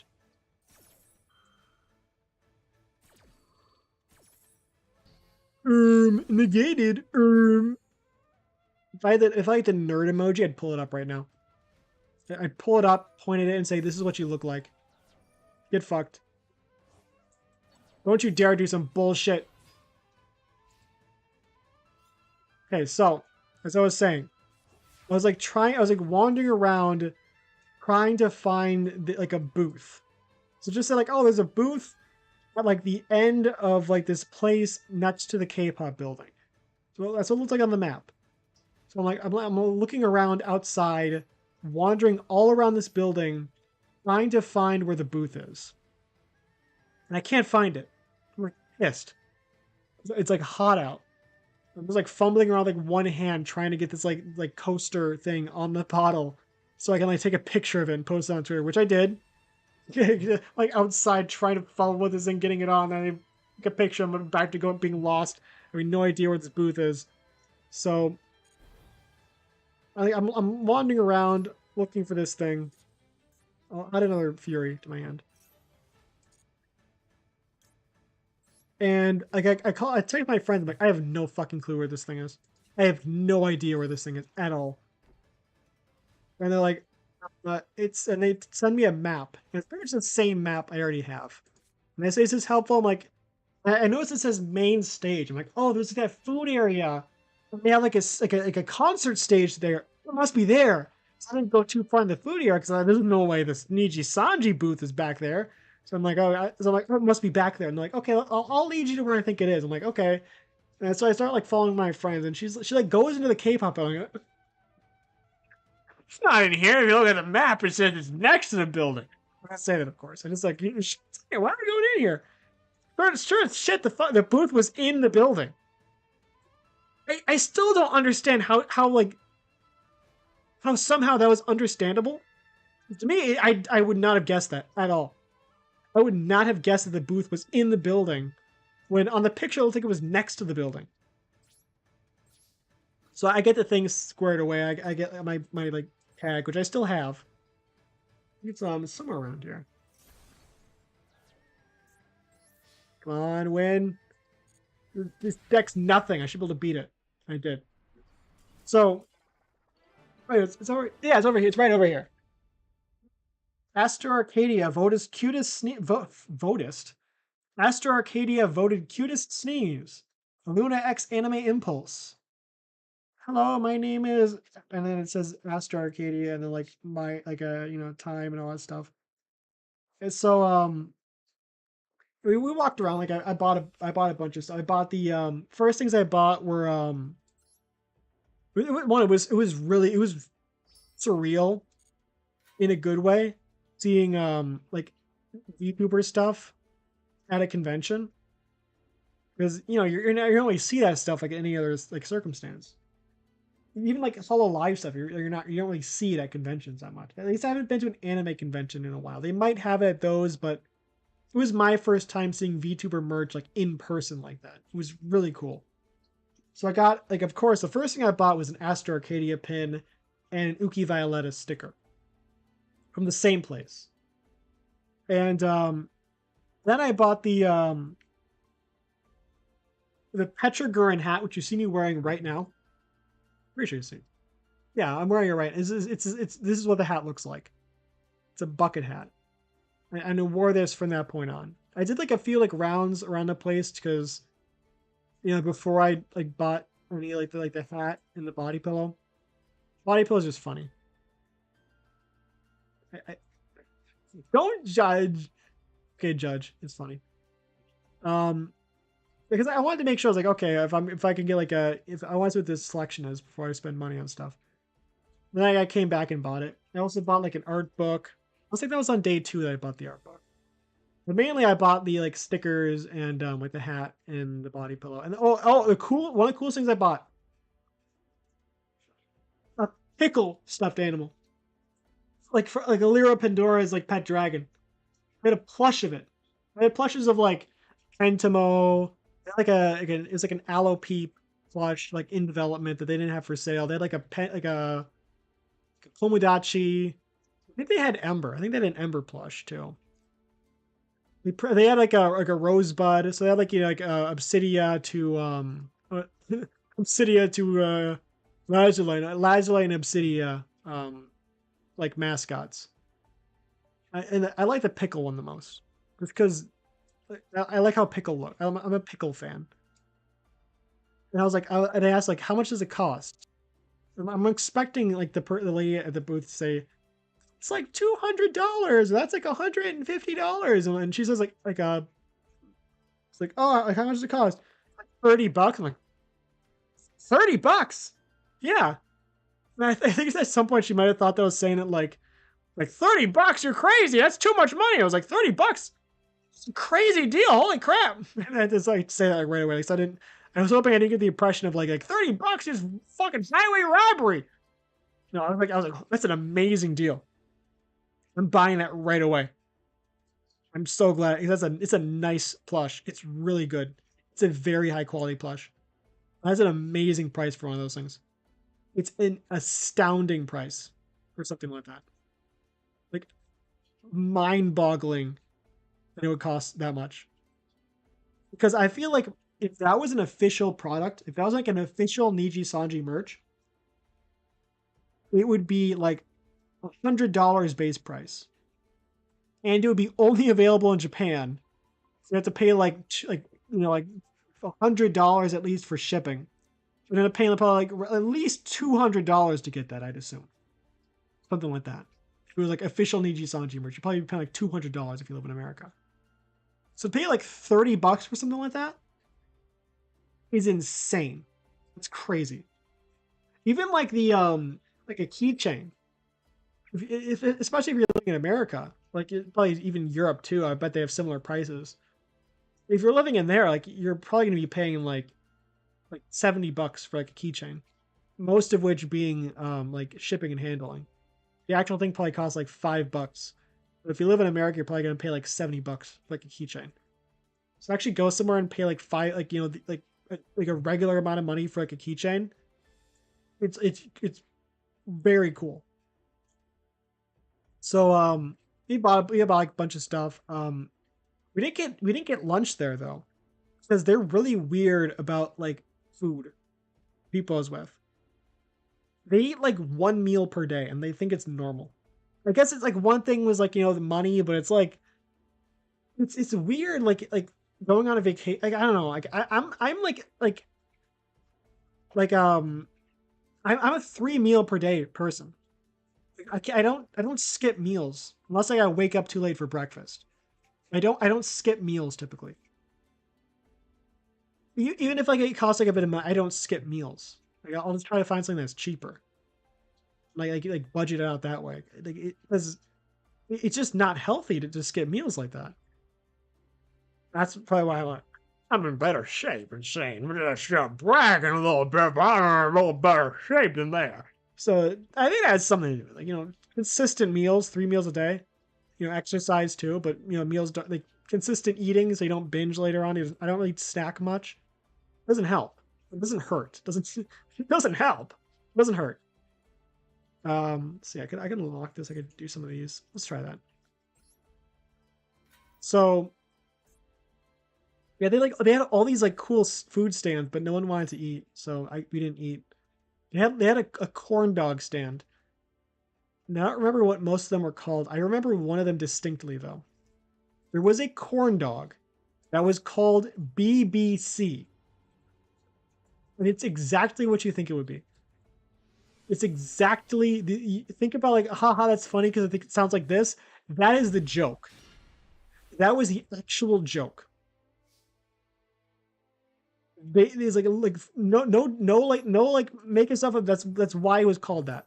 That was why it was called the BBC. I didn't get a good look at it. I didn't see what the ingredients were. but they had a corn dog called a black corn dog called the BBC. I could have tried it if they weren't like, I don't like lunch. I'm only going to eat dinner today. Then again, I don't think I would have been able to look my parents in the eyes after saying, "Hey, I came back from California. I tried some BBC." I don't think I'd be able to do that. But anyway, so the meeting, the actual meeting itself.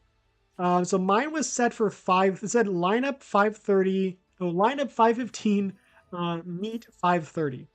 So I thought, um, I get in line at 5:15. I have to be there at that time because they specifically say on the website if you show up too late, like too bad, like there's no refunds. So I'm like, I really want to be there because then again, this entire trip, a lot of money went into this one moment, like the 1 minute meet and greet. Some Umi control the graveyard special summon. Do I even have an Umi? Oh, I do. This card gets treated as Umi. Control summon from any number of level 6 lower water normal monsters in your hand and or deck until next year. So I can do that. To get some cards on the field. Spell phase, you can special summon. I think I'll try that at least. Alright, so I will special summon. Does this card have like, okay, I can special summon this card. To treat as Umi. Special summon another monster, so you want her on the field.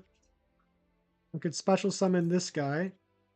Yeah, that's the stuff right there. Maiden of the Aqua, please in defense position. Kairyu Shin. Defense position's fine.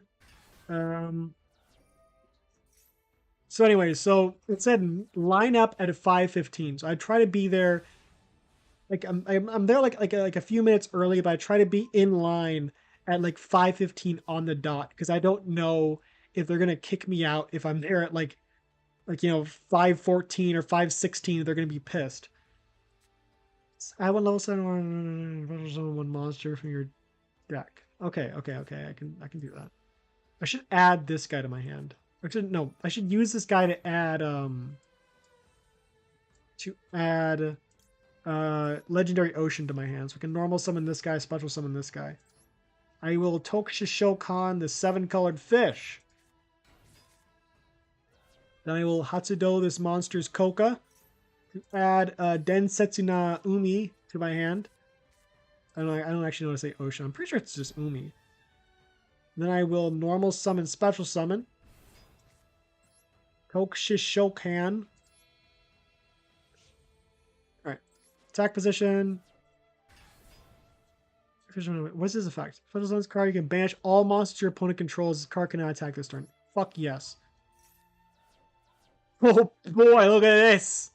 Oh boy, look at this board right here. Oh boy. This effect.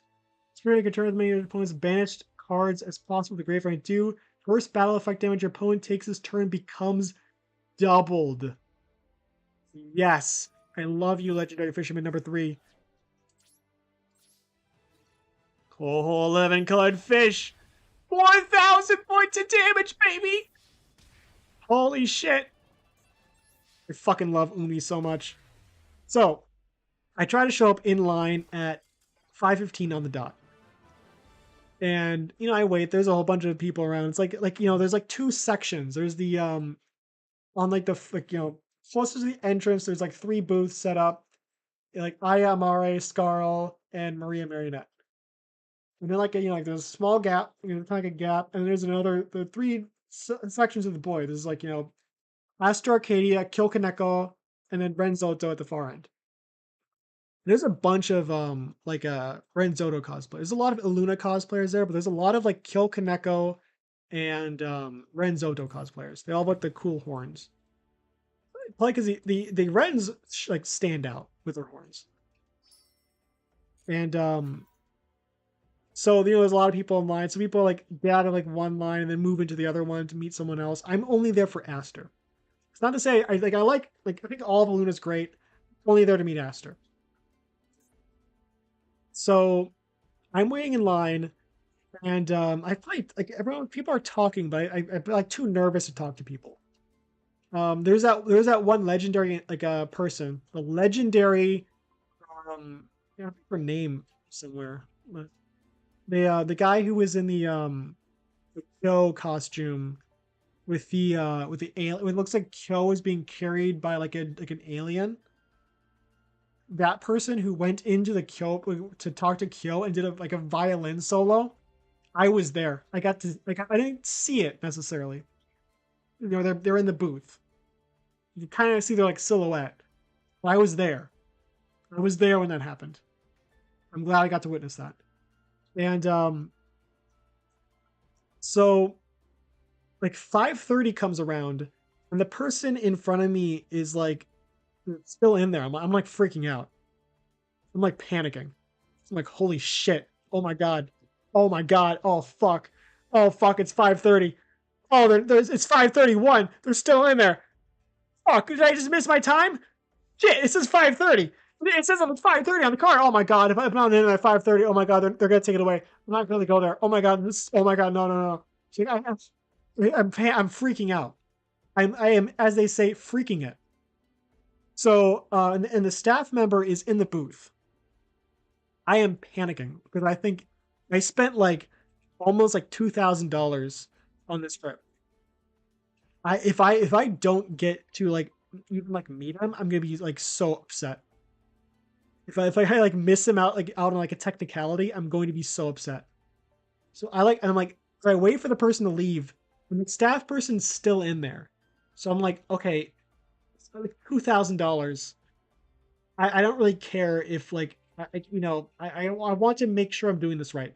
I put my head in behind the curtain. I'm like, excuse me, hey, excuse me. And I say like rapid fire because at first I realized he has headphones on, so I'm like, okay, I gotta hear me right away. Excuse me. He's like, yes. I'm like, I think it says like 5:30. It's 5:31. I like still available. Can I still like is this like past time? It's like well if you're in the 5:30 group, yeah you can still get in there. But like like well like when you're like it's around like your time like oh God thank you. And I get back in line. By back in line I mean like I get in the back of the line. He didn't say anything like back of the line, but I'm like fine. Like I don't really care if I'm like last in line as long as I get in there eventually. Like I'm fine. The people in front of me were you're in front of us. I'm like, it's fine. It's fine. I don't really know how this works. You can go ahead of me. So, when I wait, and I'm just glad. In one hand, I'm glad that I know that like it's a 5:30 group because it's like, oh, thank God, I didn't miss my time. I don't have to worry about being in there at a specific point in time. Two, I'm like, I should have just fucking asked, like, hey, I thought there was a certain point where I thought I could just ask, hey, what time are you going in? Just get an idea of like what the line was, but I was too nervous to talk to anyone. So I didn't do any of that. Okay, Umi's on the field. I don't have Umi. I'm gonna restart. Just gonna restart. It was a brick. So I'm like on one hand, I'm glad that I know I'm gonna make it. On the other hand, I'm like embarrassed because I like peeked behind like the curtain like before I was supposed to, and I looked like a fucking dick. Like excuse me. Hello, look, it says it says 5:30 on there in front of Aster, in front of him. I look like a clown. That was embarrassing. I was so scared. I was so scared. I was like terrified. Let's see. I got just normal summon. This is also a brick. I can go with a link spider. But I did make it on time. I did like I got to introduce myself and all that. It was great. I didn't really have anything planned to say though, so it was kind of awkward. Thankfully, he's great. He was able to carry the conversation pretty well, like lead steer in the right direction. He was great. So I have like a rank 4. We have Ocean Keeper. Can use link material. Turns like someone you can summon someone fish monster from your hand to the zone this monster points to. There's not a fish monster. Fantastic. From your hand? your hand. One other fish monster control and one other card your opponent controls is fish. I don't have any fish. This isn't a fish deck, really. This hand's... Wait, what is this? What the fuck? Pacifist? Wait, Umi's on the field. Wait a second, Umi's on the field. Hold on a second. Umi's on the field. That changes things. Hold on a second. Not so many fish monsters, but Umi is on the field. I can't even use this card though. That sucks. So, you know, we got to talk about stuff like, mention like, hey, it's me, Sideshow. It's like, chat. Took him a second, but it's fine. I don't really talk much in chat that much. I don't like say standout messages. I usually just kind of like say like emojis here and there. So I'm the type of person who doesn't like talking unless I feel like I have something like interesting to say. Most of the time. Sometimes I don't because I feel like I need to say something. I try not to be like that. I saw only fishes. Did my opponent brick harder than I did? I have a hard time believing that. Does it really count as Umi on the field right now? I feel like... Please tell me you don't have anything. Please tell me you actually just bricked that hard. I want my 200 free gems. Come on, please. Holy shit! He bricked so fucking hard! I just fucking cracking him to death. Just cracking him to death. I didn't even use the effects. It was pretty much just a normal monster beatdown. That's hilarious. So anyways, that was great. And then they had a 7 o'clock Q&A panel. I should mention that my phone was dying at this point because I did not bring my charger to the convention, to the not the convention, just like the trip in general. And I have like a nice, fast charger. So I had to go to like a Five Below like dollar store kind of place and buy a charger. And the charger there works, but it sinks. So, it's like a couple dollar charger. It's gonna be cheap. It's not gonna work that well. It works, just not well. So my phone doesn't really get that much charge. If I had like my own charger, I probably would have had a much higher battery on my phone at this point. But and also they're like, we want to go home, so I don't get to go to the Q&A. So we got to use Ubers because we didn't like rent a car or anything like that. I don't know if it would have been cheaper if we did or didn't. Hindsight and all that. I think we just used Ubers. We didn't have any place to park anything. So let me see. Do I have any like secret packs? Oh my gosh. I actually have this deck in real life. I just like finished like very recently. Like again, Punisher. Level 11. Ooh. Yeah, punks are pretty cool. Whoa. I have a like full punk deck. It took me a little bit to kind of figure them out. They're a little like tricky. They don't really work the way I expected them to. But they're pretty good. They're fun. Punks are fun. Generators. Ooh, Laughing Puffin. You got me interested. It's not. Why can't we have more water winged beasts for like the that one like ice bird archetype? Why can't we have more of those? Face up spell trap on the field. You can special summon this card from your hand. Could be one winged beast monster. Target one face up spell trap on the field. Return that face up target to the hand. The rest of this turn you cannot activate cards or activate a card the same name as a card once it returned to the hand. This is a quick effect. If all monsters you control are winged beast monsters, you can target. Okay. It's an okay card. It's pretty good. And we didn't really get much. We got a fucking Exodia though. Holy shit. His arm. But, Harakuri. Do I get any other free pulls or is it just like one? No, I get like several of them. Sword Souls. Ew.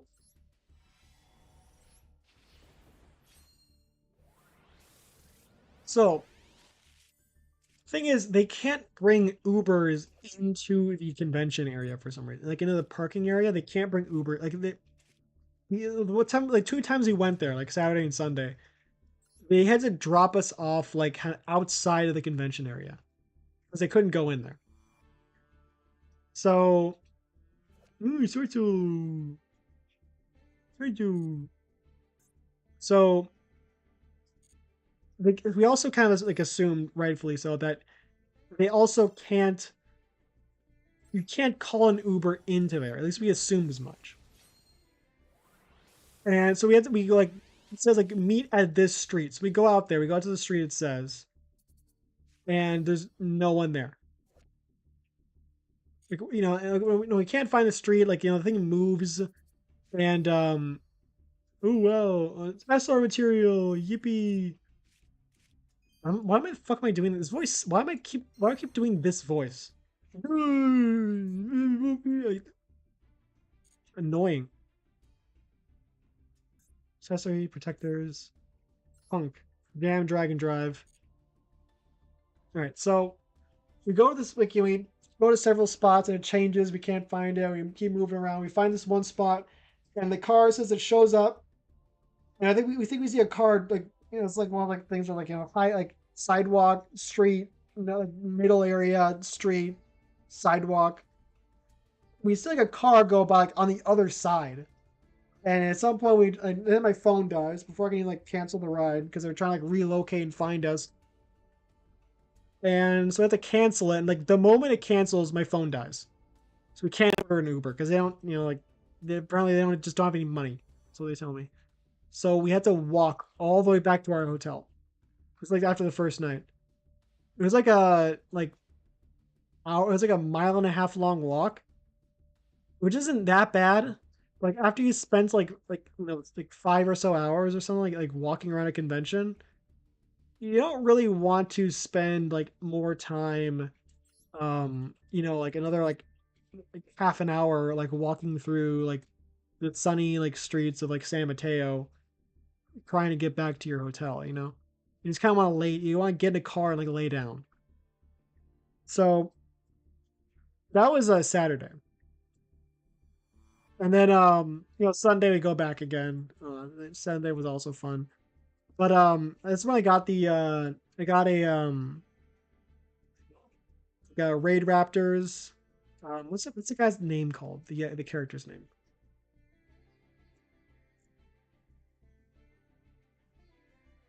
Uh Jin Kurosaki. Jin. You're like I got like a Sun and a Raid Raptors Rising Falcon. Like keychain. And also a that's like somewhere around here. Where is it? It's not around here, it's over there. It's like a Noctix like art book. I got like those two. And also I think like a Petra print. And I think it's maybe a sticker. Oh, yeah, did I mention that they gave me a free they gave away a free Astro Arcadia sticker while I was waiting in line. That was very cool. So I was waiting in line for like a meet and greet, that is. Where was I going with this? Oh yeah, and also like so I got the book.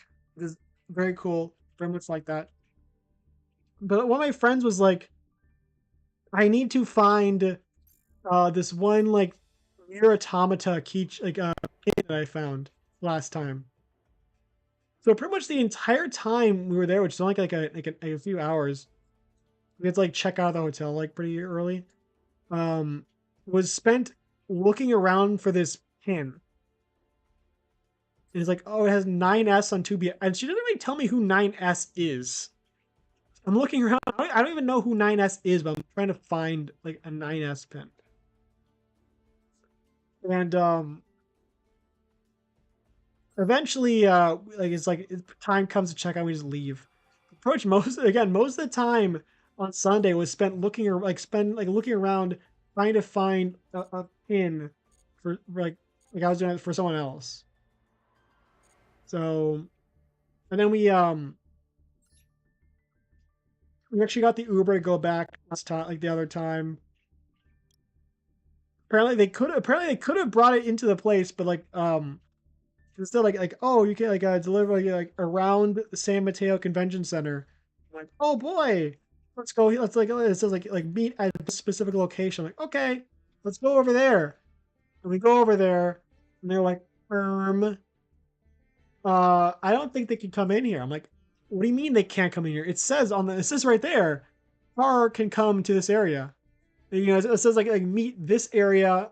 Like why wouldn't we just wait here? Like, no. Like, what do you mean no? It says meet here. Like, no, we're leaving. They start walking away. What? Because I paid for this thing. There's a cancellation fee. I want to at least wait to see the car come. It's my money. I've been paying for all this stuff. I'm like, no, I'm leaving. I don't believe it's gonna come here. Talking about. And so they start leaving. They start walking away. And I just had to follow them because it was like, I, what the fuck else am I gonna? As we're leaving, getting farther and farther and farther away, like I see the car on the map driving towards that location. Like, see, it was gonna go there. I was like, no, whatever. We're gonna go somewhere else now. That's a $5 cancellation fee out of my pocket. And who knows? I think it's very possible it would not have shown up. But it's like, if it doesn't show up, then just cancel it and then just find some other place. But if it does, you save yourself some time. I save myself some money. If we just waited like a few more minutes and just see if the car would have arrived, I don't know what the hurry was. Like we had like a while before the actual time was up for the room. We are like, nah. We took as much time walking this other place as it would have been for the car to show up. I don't know why they didn't even at least wait the 2 minutes it would have taken for the car to arrive, or to see if it would have arrived. Like, nope, we're leaving. That was annoying. And then on the ride back, the plane back. So when I was at the Five Below, um, I bought two candy bars. One of them I forgot what it was like a little after I bought it. The other one was a zero. And because I remember I've seen a zero before. I just won like place. I used to work as like a very like a 1 week long job like a cash register. And I did not like the job. I did not keep it for very long. It was awful. And I remember they had like zero bars there.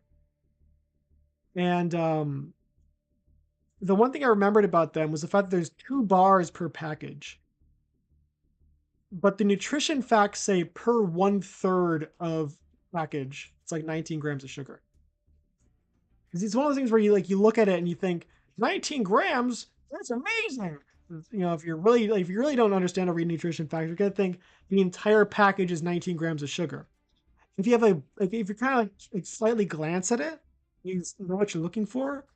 Probably in your look, you feel it. You think, oh, it's 2 pieces, one over something. It's probably one half, 19 grams of sugar. 19 grams of sugar per one half of these things. That's great. No, it's like 30 grams of sugar per half. It's per third. So, anyways, that's where I remember them from. So I got one of those and this other candy bar that I kind of forgot the name of like right after I bought it, but it's something I've never had before. So I'm thinking like there's like several points where I kind of want to eat it, but I don't end up eating it. So I think I'm gonna have this on the plane ride back. This is gonna be like my snack as on the plane ride back. So there's some another thing that happened on the plane ride. I'll get to in a second. But let's try Harold's. So like I'm like, we're about to board, and all of a sudden the announcer says, flying passengers for shit for aircraft, blah blah blah. We have a peanut allergy on board. If anyone has any products that contain peanuts, please dispose of them immediately. Thank you. The fuck? What do you mean dispose of them? What? I'm like, okay, I'm not disposing of them. Okay, sure, I won't bring them on. I won't eat them. If I have any peanut products. I'm gonna check my candy bars and see if they have peanuts in them because I'm pretty sure zero has peanuts in it. And look, peanuts. A zero bar is pretty much just a Snickers bar with white fudge instead of chocolate. It's pretty much exactly what a zero bar is. Like, oh fuck. I can't. I was looking forward to having the zero bar. I was looking forward to it. I was like, I get that. Who cares if it was like a long day and all that? I get a zero bar. No, someone has a peanut allergy. It's airborne. They can't have any peanuts on the entire plane, or they will like die or something. like, fuck, whatever. Sure, I have another candy bar. Another candy bar. This one might not have peanuts in it. Let me find you the actual thing, 'cause I already forgot the name of it again.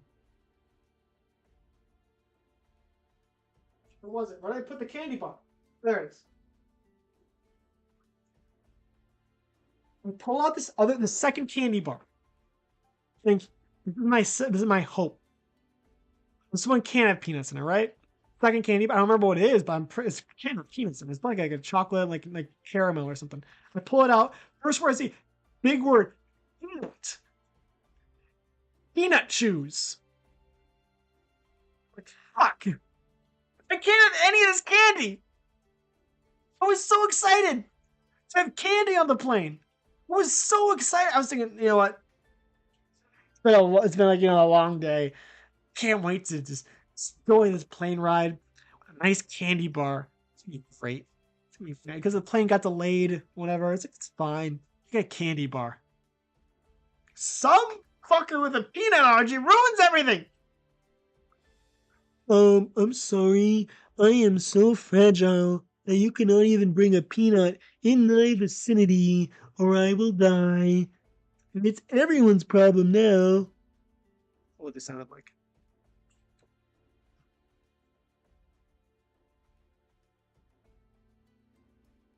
So I want to take over the world. I'm going to make peanut allergies illegal.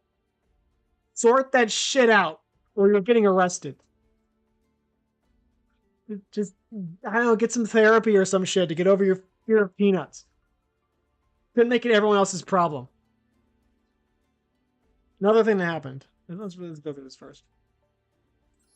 Another story that happened. It's all kind of funny. There's actually like 3 stories that happened there, including the peanut thing. The Herald's guidance. Negate, negate, negate, negate. The rule of the gods had ended. The humans had ruled the earth for many ages. Though many gods had fled, many people continued to believe that the gods watched over the world, even as their visages changed. What the fuck is that? This is a god? In a remote domain in a distant continent, gods had been worshipped by the people living there.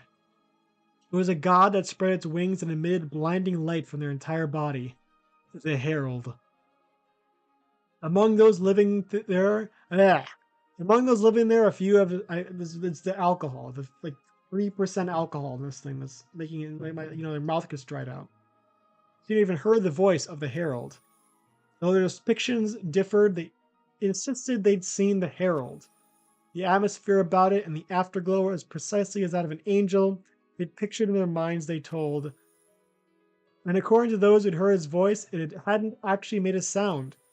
The meaning of the words came not through their ears, but directly in their minds, they told. When asked as they heard, I need some water.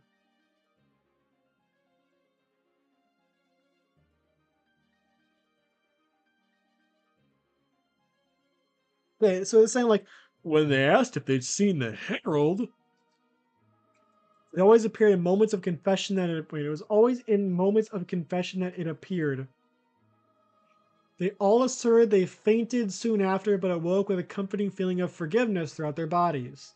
Some find it hard to believe these people's stories. Nevertheless, the Herald is worshipped by many people. So there's surprising. I guess the surprising consistency is they all said that they all fainted. But they're gonna say like they said that they saw the Herald, and they heard the Herald through their souls. And when asked if they saw the Herald, they surprisingly said, yes. It's like, yeah, this. You saw the Herald? Yeah. You saw the Herald? Yeah. Whoa. That's crazy, dude. It's wild. You ever tried DMT? Let's try this out. Heralds are ritual monsters that negate everything. They have been given a bad name by the use of the wicked Drytron. Though maybe they were always evil. There are many herald monsters that allow you to negate an opponent's effect by sending a fairy type monster from your hand to the graveyard. Although this is very powerful, take care to use it in moderation. It can burn through your hand very quickly. It's best to use them to only negate effects that will land you in a difficult position. Focus your strategies around Herald of Ultimateness and Heralds of Perfection, cards that can negate many different types of effects. So Ultimateness is the ultimate, like that's the true Herald right there. And Perfection is like, it's very funny that Perfection is not the perfect one. You think the perfect one would be the perfect one, you know what I'm saying? I guess they made this guy, and then like this guy was like made later on. Like, this is the original boss monster. This is what the original like Ultimate Herald was supposed to be, and then like they made this guy later on. Like actually, he's ultimate. He's not. This guy is actually perfect. What's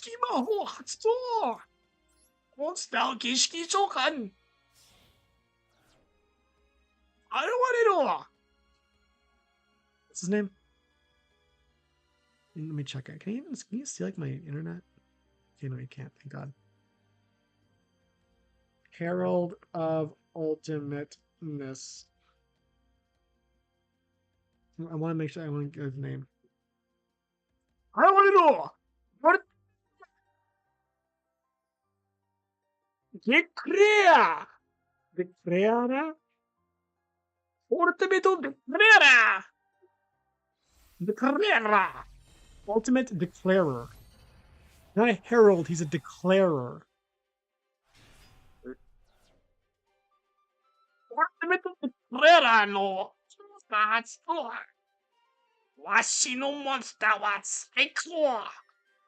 Put a stop to special summons and negate the effects of various cards. End your turn. It's like one of the few, like this is one of the few solo gate like tutorials where they ask you to end your turn. Usually it's just defeat them this one turn, that's it. Negate the spell card your opponent activated. Why didn't I guess it's turn 1, I couldn't attack. Ultimate. What was his name again? I forgot. Declare no cards. 一体モンスターを墓地させ、そして君の魔法カードを無効にする。ほほう。わしの出来は最高。Archlord? Different archetype, right? No, it's the same archetype, I guess. You just drew this card, but just fucking ignore him. You're not gonna use this card. Just ignore him. Oh, that guy. Ignore Christia. He's just here. He doesn't want out. He doesn't pay rent. Fuck Christia. Alright. Clear rewards. Herald of Greenlight. Herald. We'll be like, Midori no Hikari no Declare. Midori no Okay, let me say. Herald. What's the Greenlight Herald called? What's the Greenlight Herald called? Where is he? Come on, let me find him. Come on. Come on. Okay, no, where fuck you. Where is he? Where's like list of cards? Members. Okay, thank God. Shouldn't be that hard. Okay, Herald of Greenlight. What's his name in Japanese? Green Declarer. Green. Oh, Green. No, he's just called Green Declarer. Then he has like the Midori Hikari no Declarer, or the fuck the kanji says. No, he like Midori Hikari, which is like green light. It's like green light declarer. Try it. Let's try Flambells. The Flambells are fun. F in Flambell stands for fun. I can zoom in. Alright. Isn't there a stream I was having like 11? If I remember, there was like been a stream that I wanted to catch at 11. I already missed Astra's stream because I wanted to do this like stream today because who knows if I can do it tomorrow kind of thing. Which is sad. Apex. I just watch the VOD. But yeah, I don't know when I'm going to stream again. You know. So I forgot to mention I saw the Barbie movie today. Like not that long ago actually. I saw like earlier today. It was funny. I feel like it was like had some good moments. It wasn't like a rip roar and like holy shit, I'm like laughing my ass off kind of comedy. It was good. It had some good moments. It takes like a bit. I think you have to be like stupid for me to laugh. It's really just fucking dumb for me to laugh. Like I'm the type of person who laughs at like the like Family Guy AI like Brian saying like the colon thing. That's like that's the shit I laugh at. Or like fucking like Doug like Skyrim videos. Like I can't like laugh at like actual like jokes with setup anymore. I don't laugh at like crazy shit happening. Hey, take this fucking burn damage. Get special summon that card, and then 8 plus 4 would be 12. I don't have any level 12s though, so I will not activate Call of Reading the Dead no Yomige! Yomigoe! Macrocosmos. Okay, the thing okay, Macrocosmos. Someone suggested that I use Macrocosmos because Flamvels need the opponent to have a specific amount of cards in their graveyard. Now, this is good. It's good for like a lot of their effects. However, I realized later on, not they're actual like dueling, not they're like an actual like situation, but just kind of through thinking about it, that it's also really bad for the player to not have anything in their graveyard. Because the actual best card in Flamvels is not a Flamville card. But it's like based, it's a Flamville card, like not in name, but like in effect and like in theme and like in art. Rekindling. Rekindling is Flamvelle's ace card, which is a card that lets you special summon as many like fire type monsters with 200 defense from your graveyard as possible. Flamvilles all like most of them, not all of them, a lot of them, some of them don't, but most Flamvilles have 200 points of defense because the card was made for them. See 200 defense, and that's why a lot of modern Flamville, a lot of modern Pyro monsters have 200 defense, like this guy and Gorilla Kite. They have 200 defense because of rekindling. So to not have anything in your graveyard is beneficial in like the gimmick of Flamvales in terms of manipulating your opponent's graveyard, but it's detrimental to the actual play style of using their boss card, which is rekindling. Rekindling is a real ace in the hole for Flamvales. Is setting up your graveyard, rekindling, getting them all out, and like synchro summoning and like link summoning and doing all that crazy shit. Don't they have Doolittle Chimera? I do not. I just have synchros. So I can synchro summon. I can steal Honest, and then call the Haunted on that guy to go into a level 8. That being probably like a Thought Ruler Archfiend. Or this guy. Again, I don't use Warrior Monster Graveyard. I don't have any Warrior Monsters. I don't think I'll use that guy. What's his other effect? Target one more monster cards. Okay, I don't need that. Wait, no. Wait, no. Hold on. Whoa. Cards destroyed by balance in the graveyard could special summon this card from the graveyard. Or I can use this guy and just constantly gain life points. And also negate effects that specifically target it by paying life points. I think Thought Ruler is the way to go. I think I'll like a Shisho Sosei on their Honest. So I don't know if Herald will let me like will stay on my field if I don't control Sanctuary in this guy. I don't really want to risk that. So I will activate to special summon my Kite. Kite Tenjo, fuck you. God damn it. You son of a bitch! You son of a bitch! Fucking saying Macrocosmos. Fuck you, man. How dare you! You don't interrupt a man's living dead no Yomegai. Yomegoe. Like, guiling, like, resurrecting voice.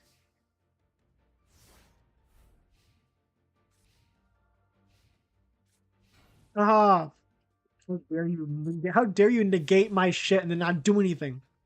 If you're gonna negate my shit, I'll have you better with fucking follow up. You're not even a tuner. Okay, so I'm hoping this card does not have that much defense. It does not. I could have attacked with honest. I could macrocosmos, but at this point, there's not really much point. The graveyard is the graveyard's too full. I can just like get my graveyard set up for rekindling.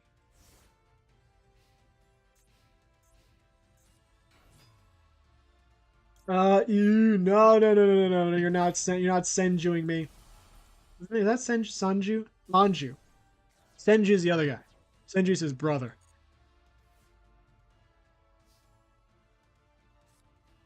Right? Yeah, it doesn't help. It doesn't help right now. I will destroy you with your own honest. He's now dishonest. He's a traitor. Kill your own master. Good job.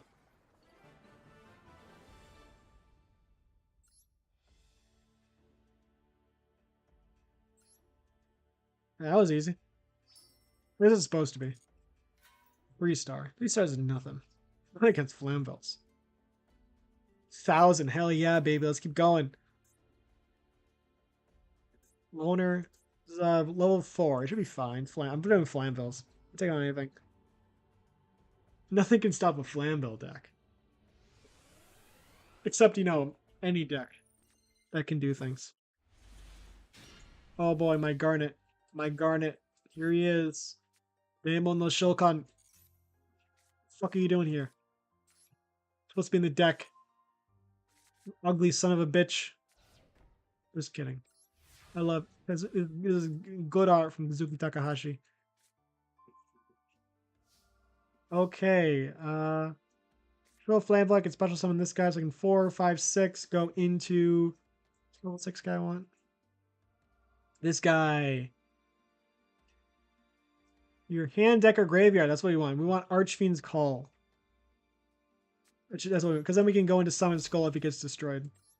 It's hand deck or graveyard, so he is not a Garnet. I was wrong. I will Tokushokan this guy because he's unaffected by anything. He cannot be targeted by card effects. That is good. You like that. I don't have any link monsters. So you're going in the extra monster zone. I will set Solemn Judgment over here for symmetry's sake, and I will attack directly. Yeah, it has nothing. What a loser. That heralds are supposed to be like meta or some shit. I guess there's no Drytron. Tell you why. I activate quick effect. You can summon the card. What are you trying to do here? What are you trying to do here? Oh shit! Can I negate this? I cannot negate this. Why can't I negate this? 600. Huh? Okay, this guy. Please don't negate. Please don't negate. Please don't negate. Thank God.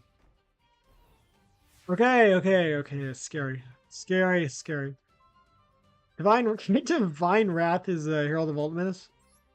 That would be very funny, but I doubt it's going to happen. This guy. Okay, 2,200. That's good.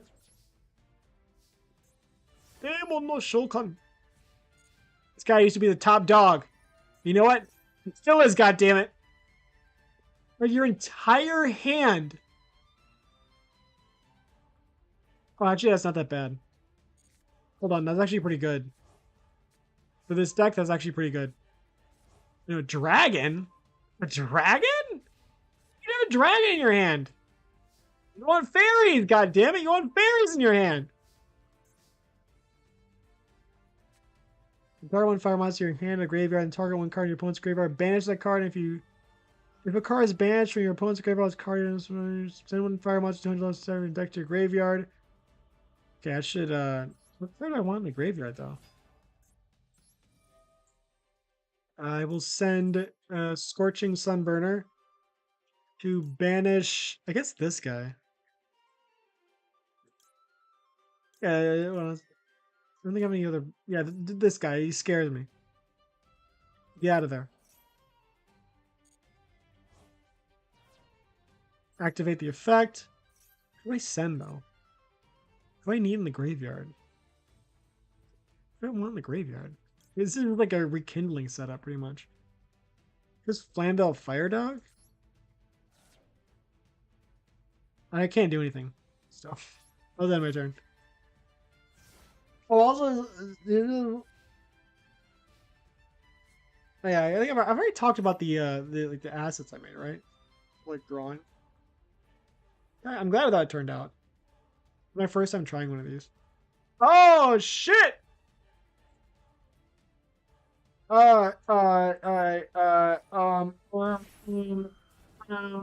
Fact check, please.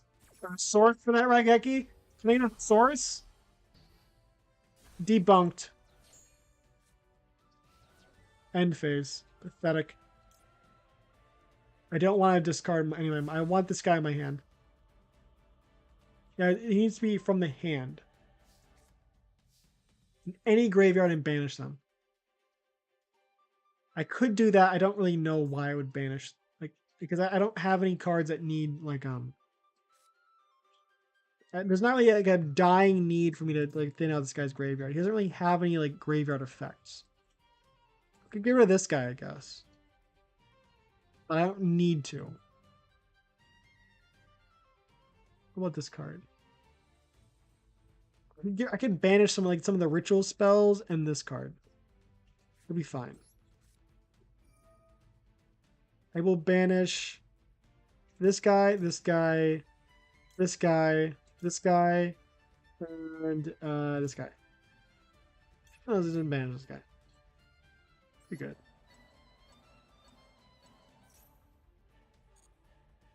Fuck your graveyard. Flamville Gaming. Activate the effect to send fucking goddamn motherfucking this son bitch.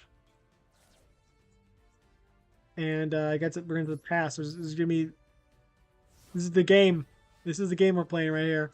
Riveting. Heralds really are so amazing and cool. These heralds, they just sit there and do nothing. I don't have any rank 4s. I don't have any rank anything. I only have synchro monsters. Like what? If you have one card in graveyard, I'm just getting more setup for rekindling. I'm never gonna draw. I will send my Flamel Lady to the graveyard to banish your Beckoning Light, to activate Flamel Lady, to send a fucking Swordsman to the graveyard. I already have a Swordsman in the graveyard. Do I even need to do that? What about another like a tuner? It could be good. And then I'll just fucking pass turn. You're making this game real fun, buddy. Main phase 1. Oh, you son of a bitch. You son of a bitch!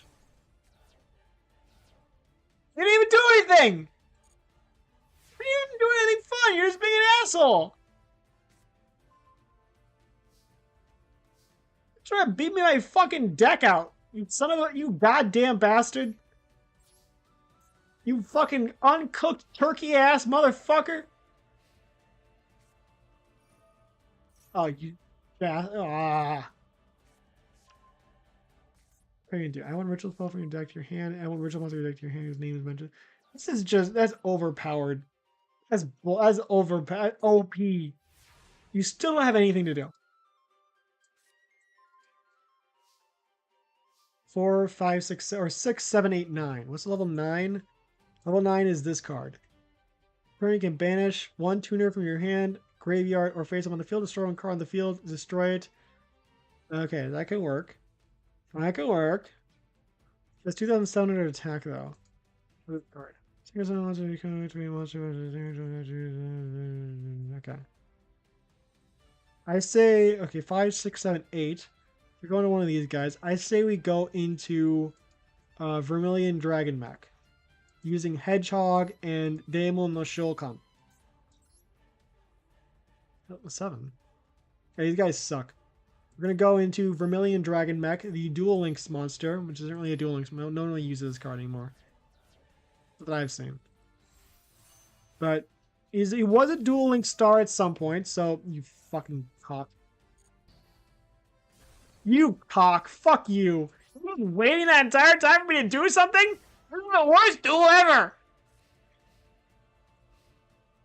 You are a bastard.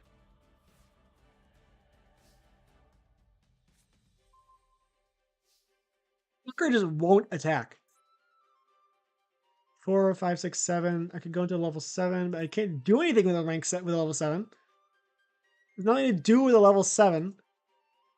Manage cards in opponent's graveyard up to the number of cards in their hand. This card gains 200 attack. 1, 2, 3. So it's like 600. So that should be enough to defeat this guy by battle. He probably has at least one fairy monster in his hand, which means I can't do anything. Special summon. Defense position. You fucking son of a bitch. You cocksucking bastard. You will burn in hell for all of eternity. God hates you. I hate you. Your mother hates you. Harold's blessing. More like Harold's stupid. I hate this shit. This is a fucking... I'm restarting. This is bullshit. This is so fucking annoying.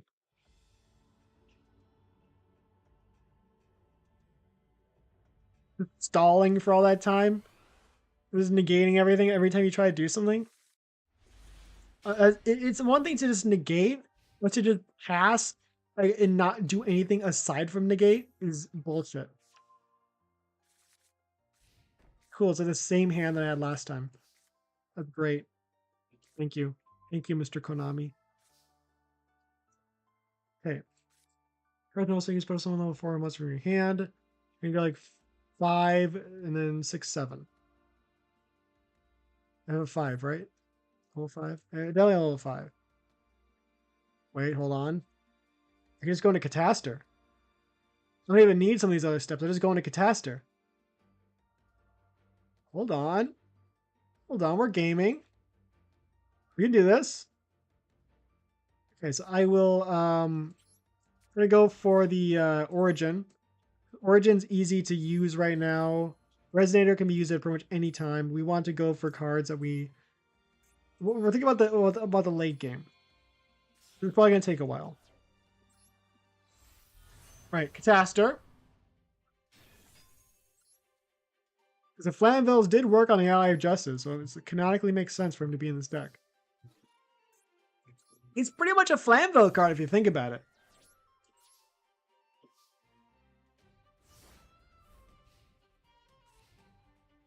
If not Flamville card, well, how come are you fucking dick? Really? Let's see you make a board. Let's see who make an actual board that's disrupting mine. But you weren't expecting this, huh? Yeah, that's right. Little fucking waifu. You think she's gonna do anything? No. Jelly can. I need to update this deck. 5, 6, 7. I don't want to do that though. I don't want to update. I don't want to get rid of my. I don't want to just get rid of Cataster. Cataster needs to be on the field.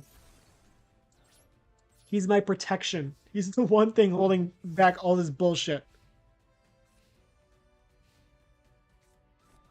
Okay. Set.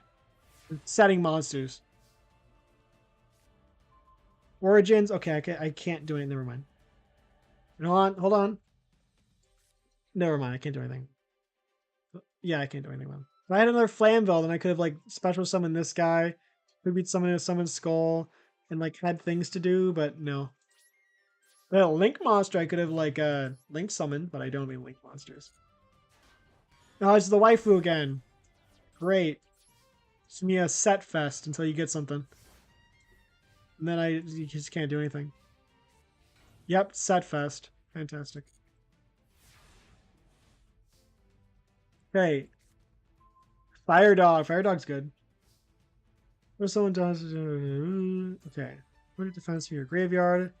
That could be Shaman or Origin. Both are good. I will summon Fire Dog. And I will destroy whatever your monster is. And I will get my monster back.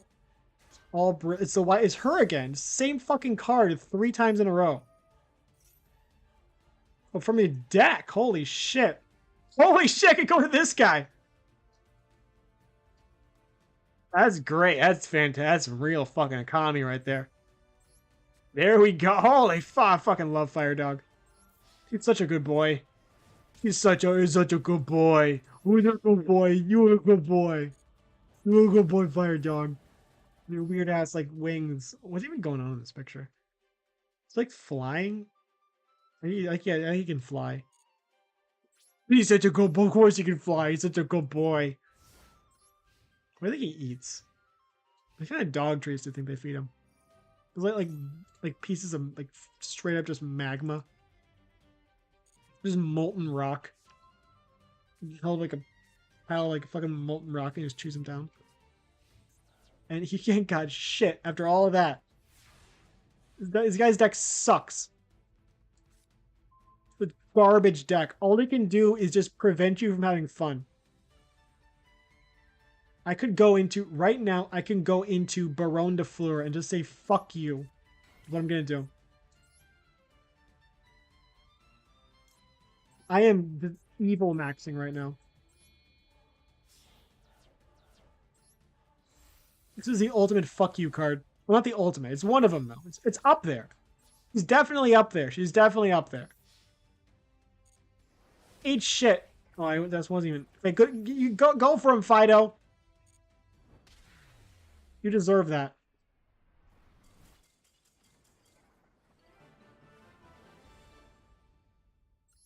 No rematch. BG, no re.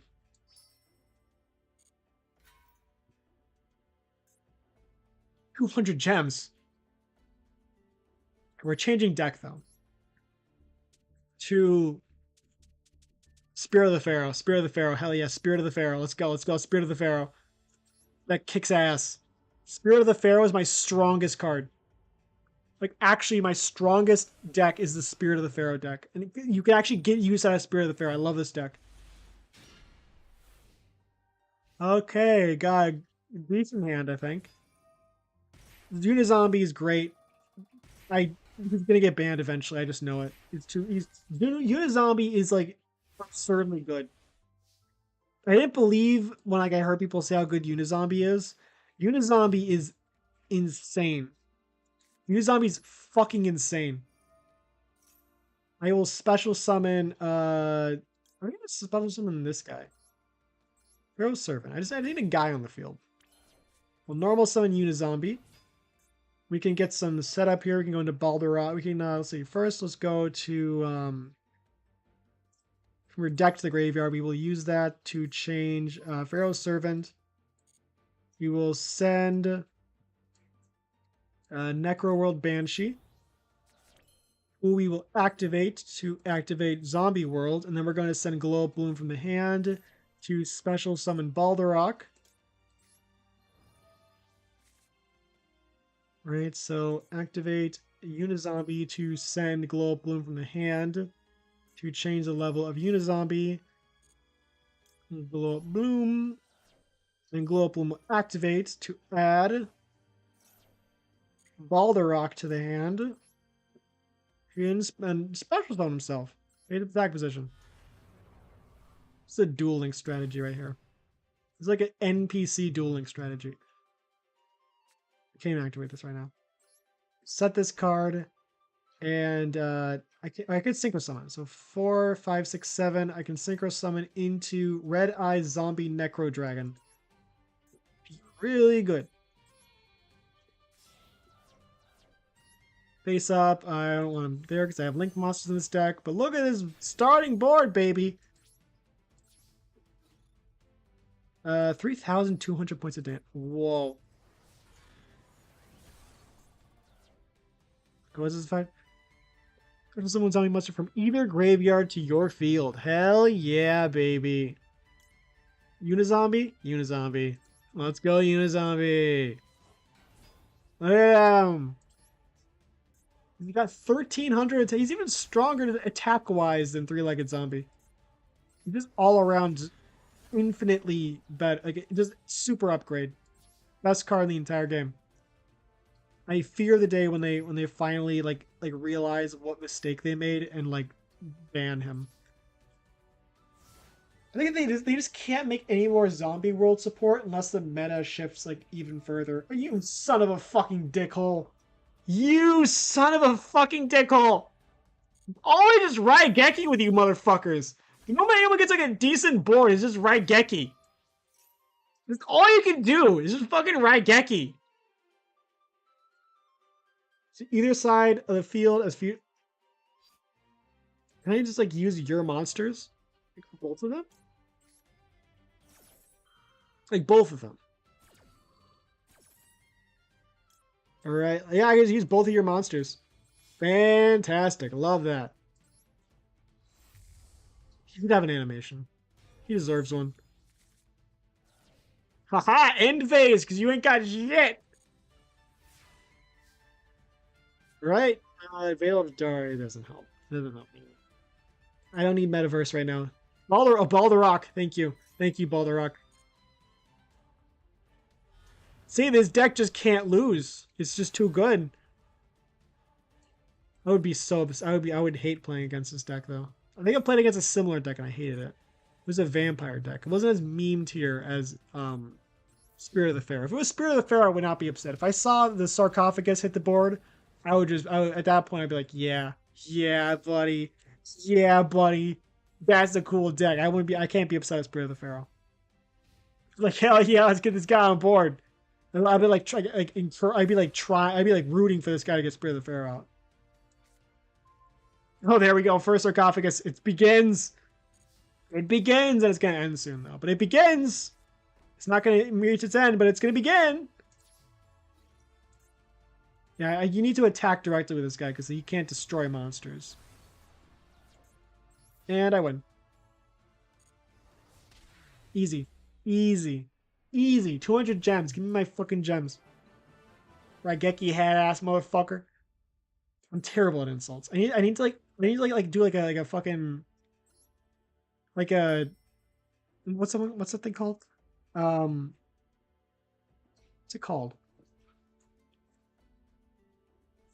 That one like online like skill learning, skill share. I need to do a skill share for how to do insults. I'm terrible at insults. It's just fuck you, fucker, stupid. I'm not good at them at all. No skill, zero skill. I need like a tutorial on how to like insult people. The best insult I know is shit licking worm fucker. That's my favorite. But you can only use that in very specific instances because it's too powerful. Okay, what's the end of the story for the Heralds? Story so far is they're cool and some people think they've seen them. The frontier of Herald is enshrined in a declarer. As for when temple is that's one of the instances where the English translation is just better. Declarer. What the fuck's that supposed to mean? It always sounds cool in Japanese, or you don't know what it means, but it sounds weird. As for when this temple was constructed, nobody knows. It is old but well maintained, has a sacred, solemn atmosphere about it. However, depending on who you ask, the structure may have an unusual aura about it. It appears to have not been built as a place of worship, but to contain something, really covered up as a shrine. The central part is hidden. It's said that there are gods' statues inside. Into the inner sanctum, only a few select priests or diviners, so the diviners of the declarers, are allowed. The diviner of the herald, the diviner of the declarer, a person who receives oracle from the herald. She claims that from a certain age she began to hear them. She's schizophrenic. This lady is a schizophrenic. She began to hear the voice. After many trials and tests, just stop taking her medicine. After many trials and tests, a priest determined her voice she heard belonged to the herald. No, she does not need to become a priestess. She needs to be put on medication instantly. This diviner is not the one who commands the people. Her role is to correctly decipher the oracles for people and protecting them from natural disasters. She just schizo posts on like 4chan and thinks she's saving the world. Look at those. Those are not the eyes of a sane person. Her resolute power and connection with people has helped pass along to future generations her role of diviner. And one girl will continue as the new diviner to connect people with the gods. AKA, she'll have kids and her mental illness will be passed down to them. It's like a genetic thing. All right. Miraculous Advent. I do not want any of those. I'll go to the store anyways. Oh, that's a good card. That's a good card. They have ritual support. I'm actually kind of interested now. Because incantations are really good ritual support. Just generic support. There's some other. Oh wait, the airplane stories. Oh yeah, I have a few more stories I want to talk about.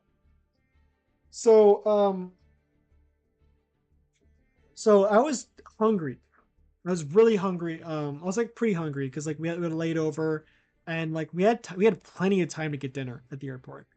So people I'm with like, I don't feel like having dinner. I'm not hungry yet. We just sat there for several hours doing nothing. Like I don't want to go to eat all these restaurants. I don't want to. Even if they had to pay rent, like I don't feel like eating. Dinner time is like. So eventually, I'm just like, fuck it. I'm getting dinner.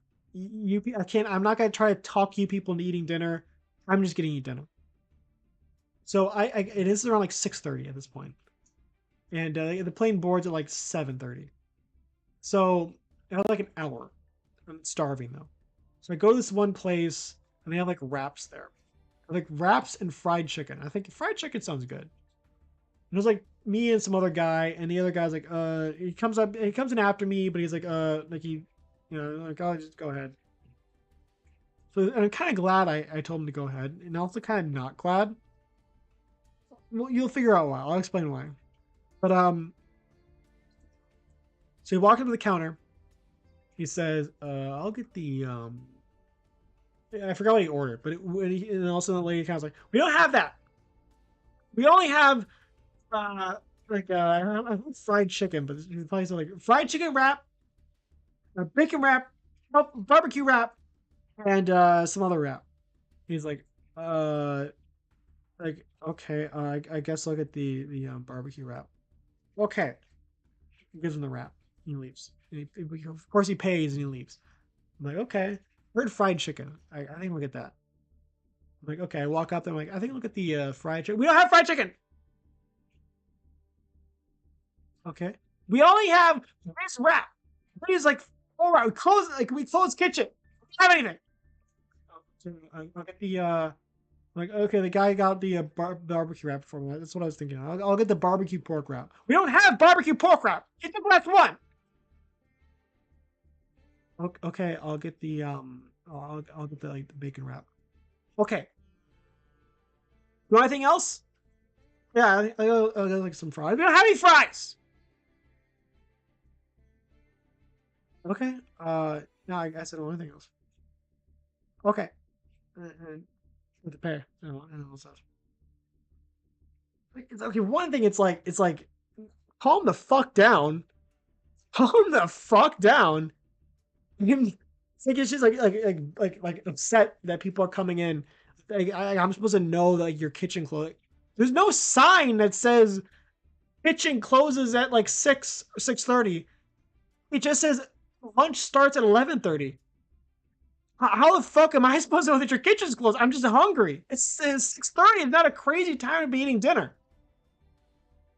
It was like it is all my fault. Like I'm like she's talking about like I murdered her son or some shit. And also just the fact I don't know. That was weird. So apparently other places were open, they were just fine, but that lady's just like I had a bad day, it's your fault. Fuck you. You're supposed to know this shit. You're supposed to know that we close at this time. You're supposed to know what we have on. You're supposed to know that we don't have this stuff.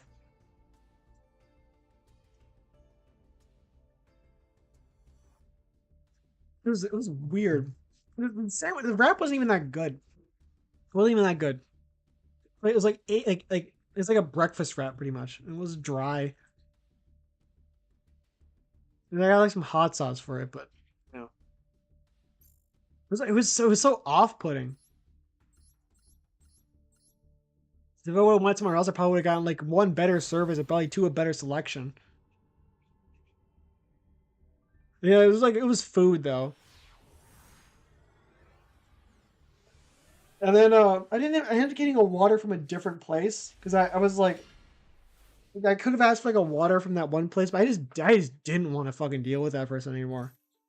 Everything you said was met with like anger and just hatred. Like I'm just fuck. I'm thirsty. I'm just getting fuck. I'm getting a water from someone else. Wait, what do you? Hold on. Whoa, what's going? Is this? This is just branded. Yeah, I just branded. Ew, cringe. I hope you lose. Also, it's just pure Despia. That's also kind of respectable though. It's like pure branded and not like some like bullshit where they slap together like five different like it's like this like branded Despia. It's just branded. I don't think there's any Despia here, which is actually kind of cool. I can respect that. If there's no Despia in this deck and it's just like Albaz deck, that's pretty cool. Unless that's just the meta now. I don't know.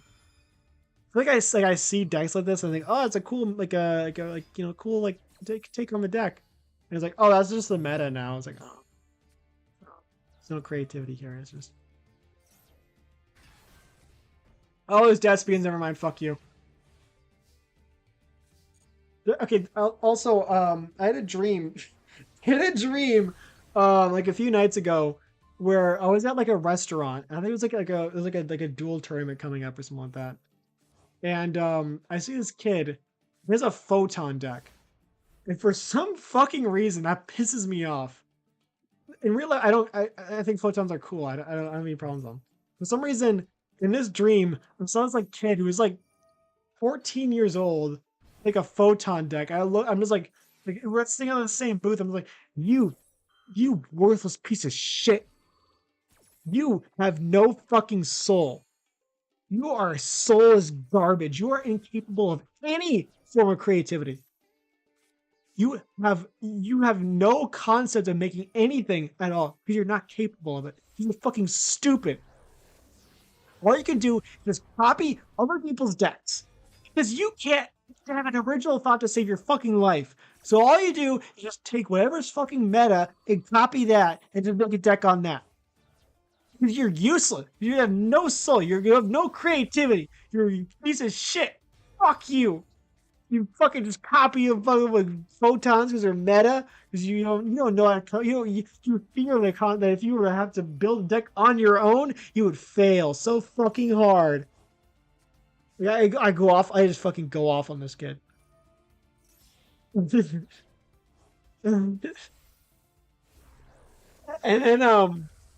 I think like the kid's like parent comes up is like, Timmy, are you taking your medicine for your oh fuck, Despia's winning. Have you taken your medicine for what's the word? Your terminal illness? For just treatment for your terminal illness you have, young boy with a terminal illness?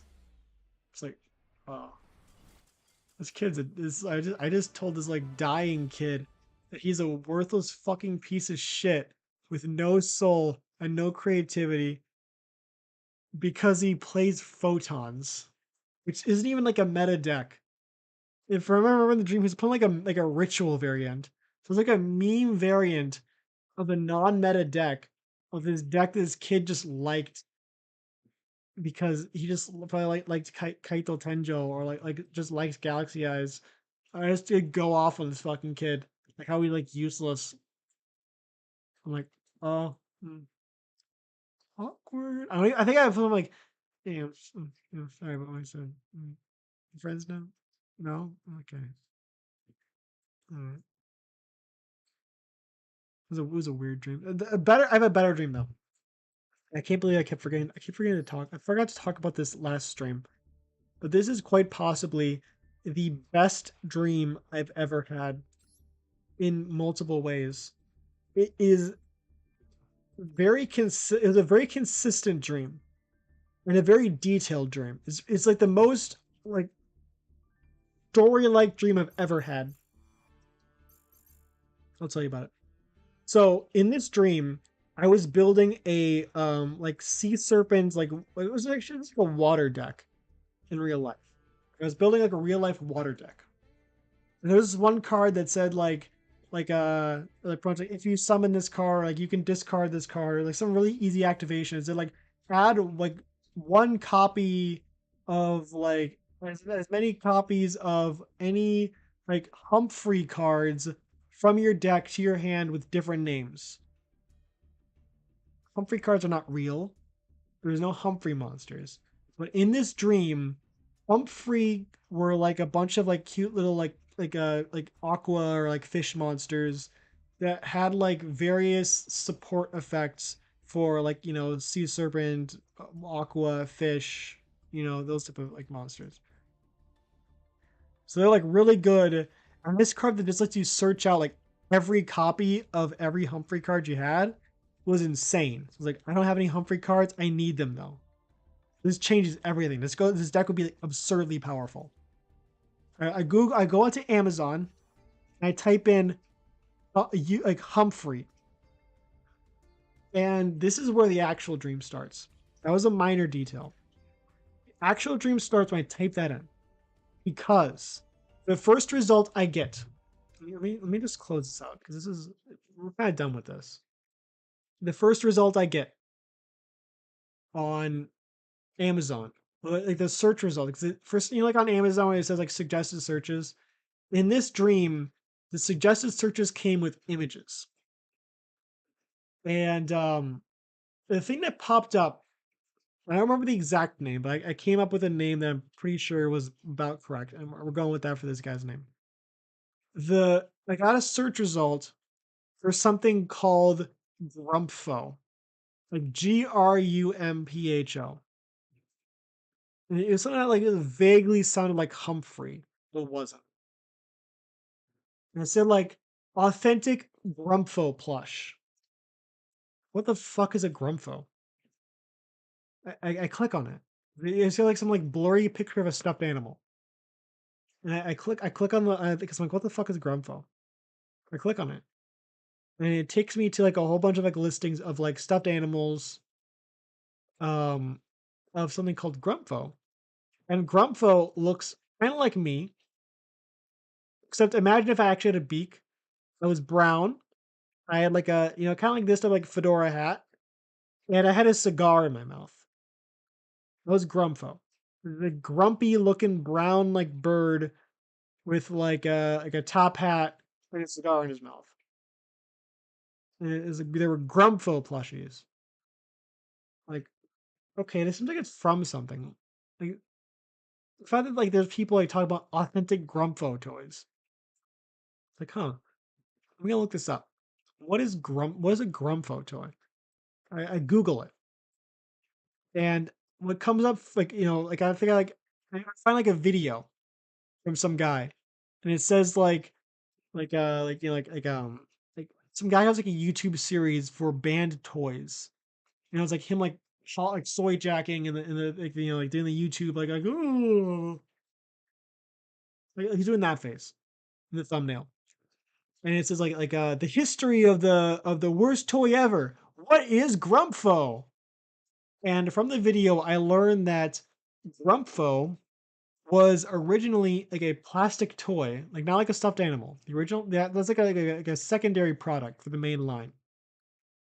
The main Grumpho toy was like an action figure that would like raise his like had like a cigar like a bird, like I just described what he looked like. And he'd like have like a like a cigar on like one like wing, and he'd like press like a button, and like his wing would like raise, his arm would like raise to his mouth, Mouth like a mouth would open, like put the cigar in his mouth, and like you know, like the motion like putting a cigar in his mouth. Like he would make that motion. Like, "Yeah," uh, no, like, you know, put the cigar in his mouth, like inhale, make like an inhale noise, and then like there wasn't any noises, but he like you know cigar to his mouth, lower it, and then shoot a cloud of fucking smoke out of his mouth. Like he was just like, and apparently the smoke was made specifically to smell really bad. So this is just like some machine that was meant to like spray out like really bad smelling fog to mimic like this guy like blowing like cigar smoke in your face. He's supposed to be like an asshole. There's some toy where it's just like a gag toy where this like fucking like bird thing blows cigar smoking, like really bad smelling cigar smoke in your face. If I remember from the video, he specifically said it didn't even smell like cigar smoke. It just smelled like really fucking bad. And apparently, this product got banned specifically because people were well, not specifically because like apparently because for various reasons like malfunctions, but mainly because people were using it as like a weapon and like a way to like you know like harass people because they just go up to people and like spray like fucking like smoke in their face. It was just awful. It was like a pepper spray. So instead of like hurting you, it would just smell really bad, like cling to your clothes and stuff like that. So it got like the original Grumpho toy got banned like right away. Also because it promoted smoking and was just generally just not good. It was just a terrible idea all around. But so that's why like the only things that showed up on Amazon were the plushies because the actual original Grumpho toy was banned. It could not be found anywhere. There's probably like some collectors that had copies, but it's like so it was like such a hard to find toy that like they wouldn't just sell it on Amazon. So I'm like, okay, that's interesting. I learned something today. I learned what Grumpho is. I learned about the history of the Grumpho toy. That's you know whatever. And so I go over. I'm talking to someone. These are my parents in a dream. I'm talking to my parents in a dream, and then I'm like, man, you know, like I think like Doctor Strange in the Multiverse of Madness is probably like the worst superhero movie this year. I think it came out in 2022, but you know, whatever, it's a dream. And they say, "Oh man, you think that's bad? Have you seen the ads for that Grumpho movie that's coming out?" Excuse me? Yeah, the Grumpho movie that's coming out. I saw a commercial for it. It looks terrible. Grumpho movie. Yeah, they're making a movie about something called Grumpho, like a weird bird thing. Oh, interesting. And I think I looked up the commercial. I don't think I did. All I know is I found out that it was animated. It's 3D animated. So I think it was like Illumination or DreamWorks that was making the movie.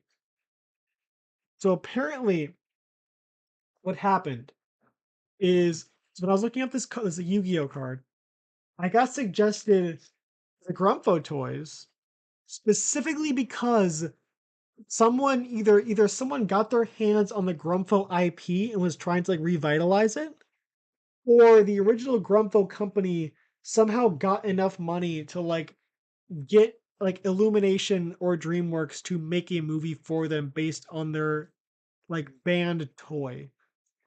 Whichever one. Either way, someone decided they needed to make a movie based on this like forgotten like band toy that had like some like niche like you know like a internet following like super niche like cult following and made like a movie about it like a block like an animated kids movie like that already looked like it was gonna be awful just by the commercials. Apparently I didn't actually see the commercial, but from what I heard it was terrible. And the reason why it was showing up in my feed was one of two reasons. Either it was the company promoting the movie and trying to like stir up like hype for it by like you know making sure Grumpo shows up in all your suggested searches, or because people were like searching Grumpfo toys so often in response to the movie ad that it would just pop up in anything that even vaguely resembled the word Grumpfo. And that was the dream. It was very, very specific. I don't usually have dreams that are that consistent and that like understandable. That's like it was like a thoroughly understandable plot. Like remember, I was telling my friends this when we're at the hotel, and like one of them said that they're like, okay, I gotta Google this. Grumpho is definitely something that's got like they thought that Grumpho was like like an actual thing, and this was just like a memory based on something I heard about. But no, Grumpho is not real. But and the description of the in the dream was so fucking realistic. It feels like something that would be real. Like, oh yeah, the Grumpho toy. It was like a smoke blowing bird. It was taken off the shelves because it was dangerous and just all around unpleasant. But no, I don't know. I have to like I'll have to like draw a Grumpho to get like a visual representation of what this toy looked like. I need the world to see what Grumpho looks like. It's like a prophetic dream, the Grumpho dream. It's like like Rocco's Basilisk, where it's like this like AI that like it exists in the future that needs to like assure its own creation, therefore like sends like mimetic like stuff back in time to ensure that people know about its existence before it's created to ensure that people eventually create it. It's to create a paradox where he's always create like it or someone will always build the basilisk. That's Grumpho. That is Grumpho. Grumpho sent me a prophetic dream so that I will in turn create the Grumpho. I was chosen by this entity to bring it into our universe. I will birth the Grumpho. I am the one who will bring Grumpho to our universe. Like that one like schizophrenic lady is like the herald of the heralds, the diviner of the declarers. I am the uh what's a funny term? The wingman of the Grumpho. I am the Grumpho's wingman. I am his top guy. What? Grumpho needs me? I'm Grumpho's top guy. What am I gonna do? Oh my gosh, I'm Grumpfo's top guy. He picked me for this mission. Oh man, what am I gonna do? I can't let Grumpho down. Ah. Right. I'll do like a Grumpho drawing stream eventually. That'll be a fun idea. All right, I'll just see you guys next time. I think I'm missing a stream right now. Hold on, let me check YouTube. I'm missing? Hoping that was tomorrow. Please tell me it's tomorrow. Son of a bitch! Son of a bitch! It's today, but it hasn't started yet. Okay, we still have time. Okay, so I will see you guys next time. I think the stream hasn't started yet. Okay, now you can see the end screen again. Oh, it's end screen. Oh my gosh, it's new. It's exciting. Ignore this line right here. This little like error from when I was making it. Look at the cool end screen. Oh my gosh. I'll see you next time. Bye. See you. Thanks for watching.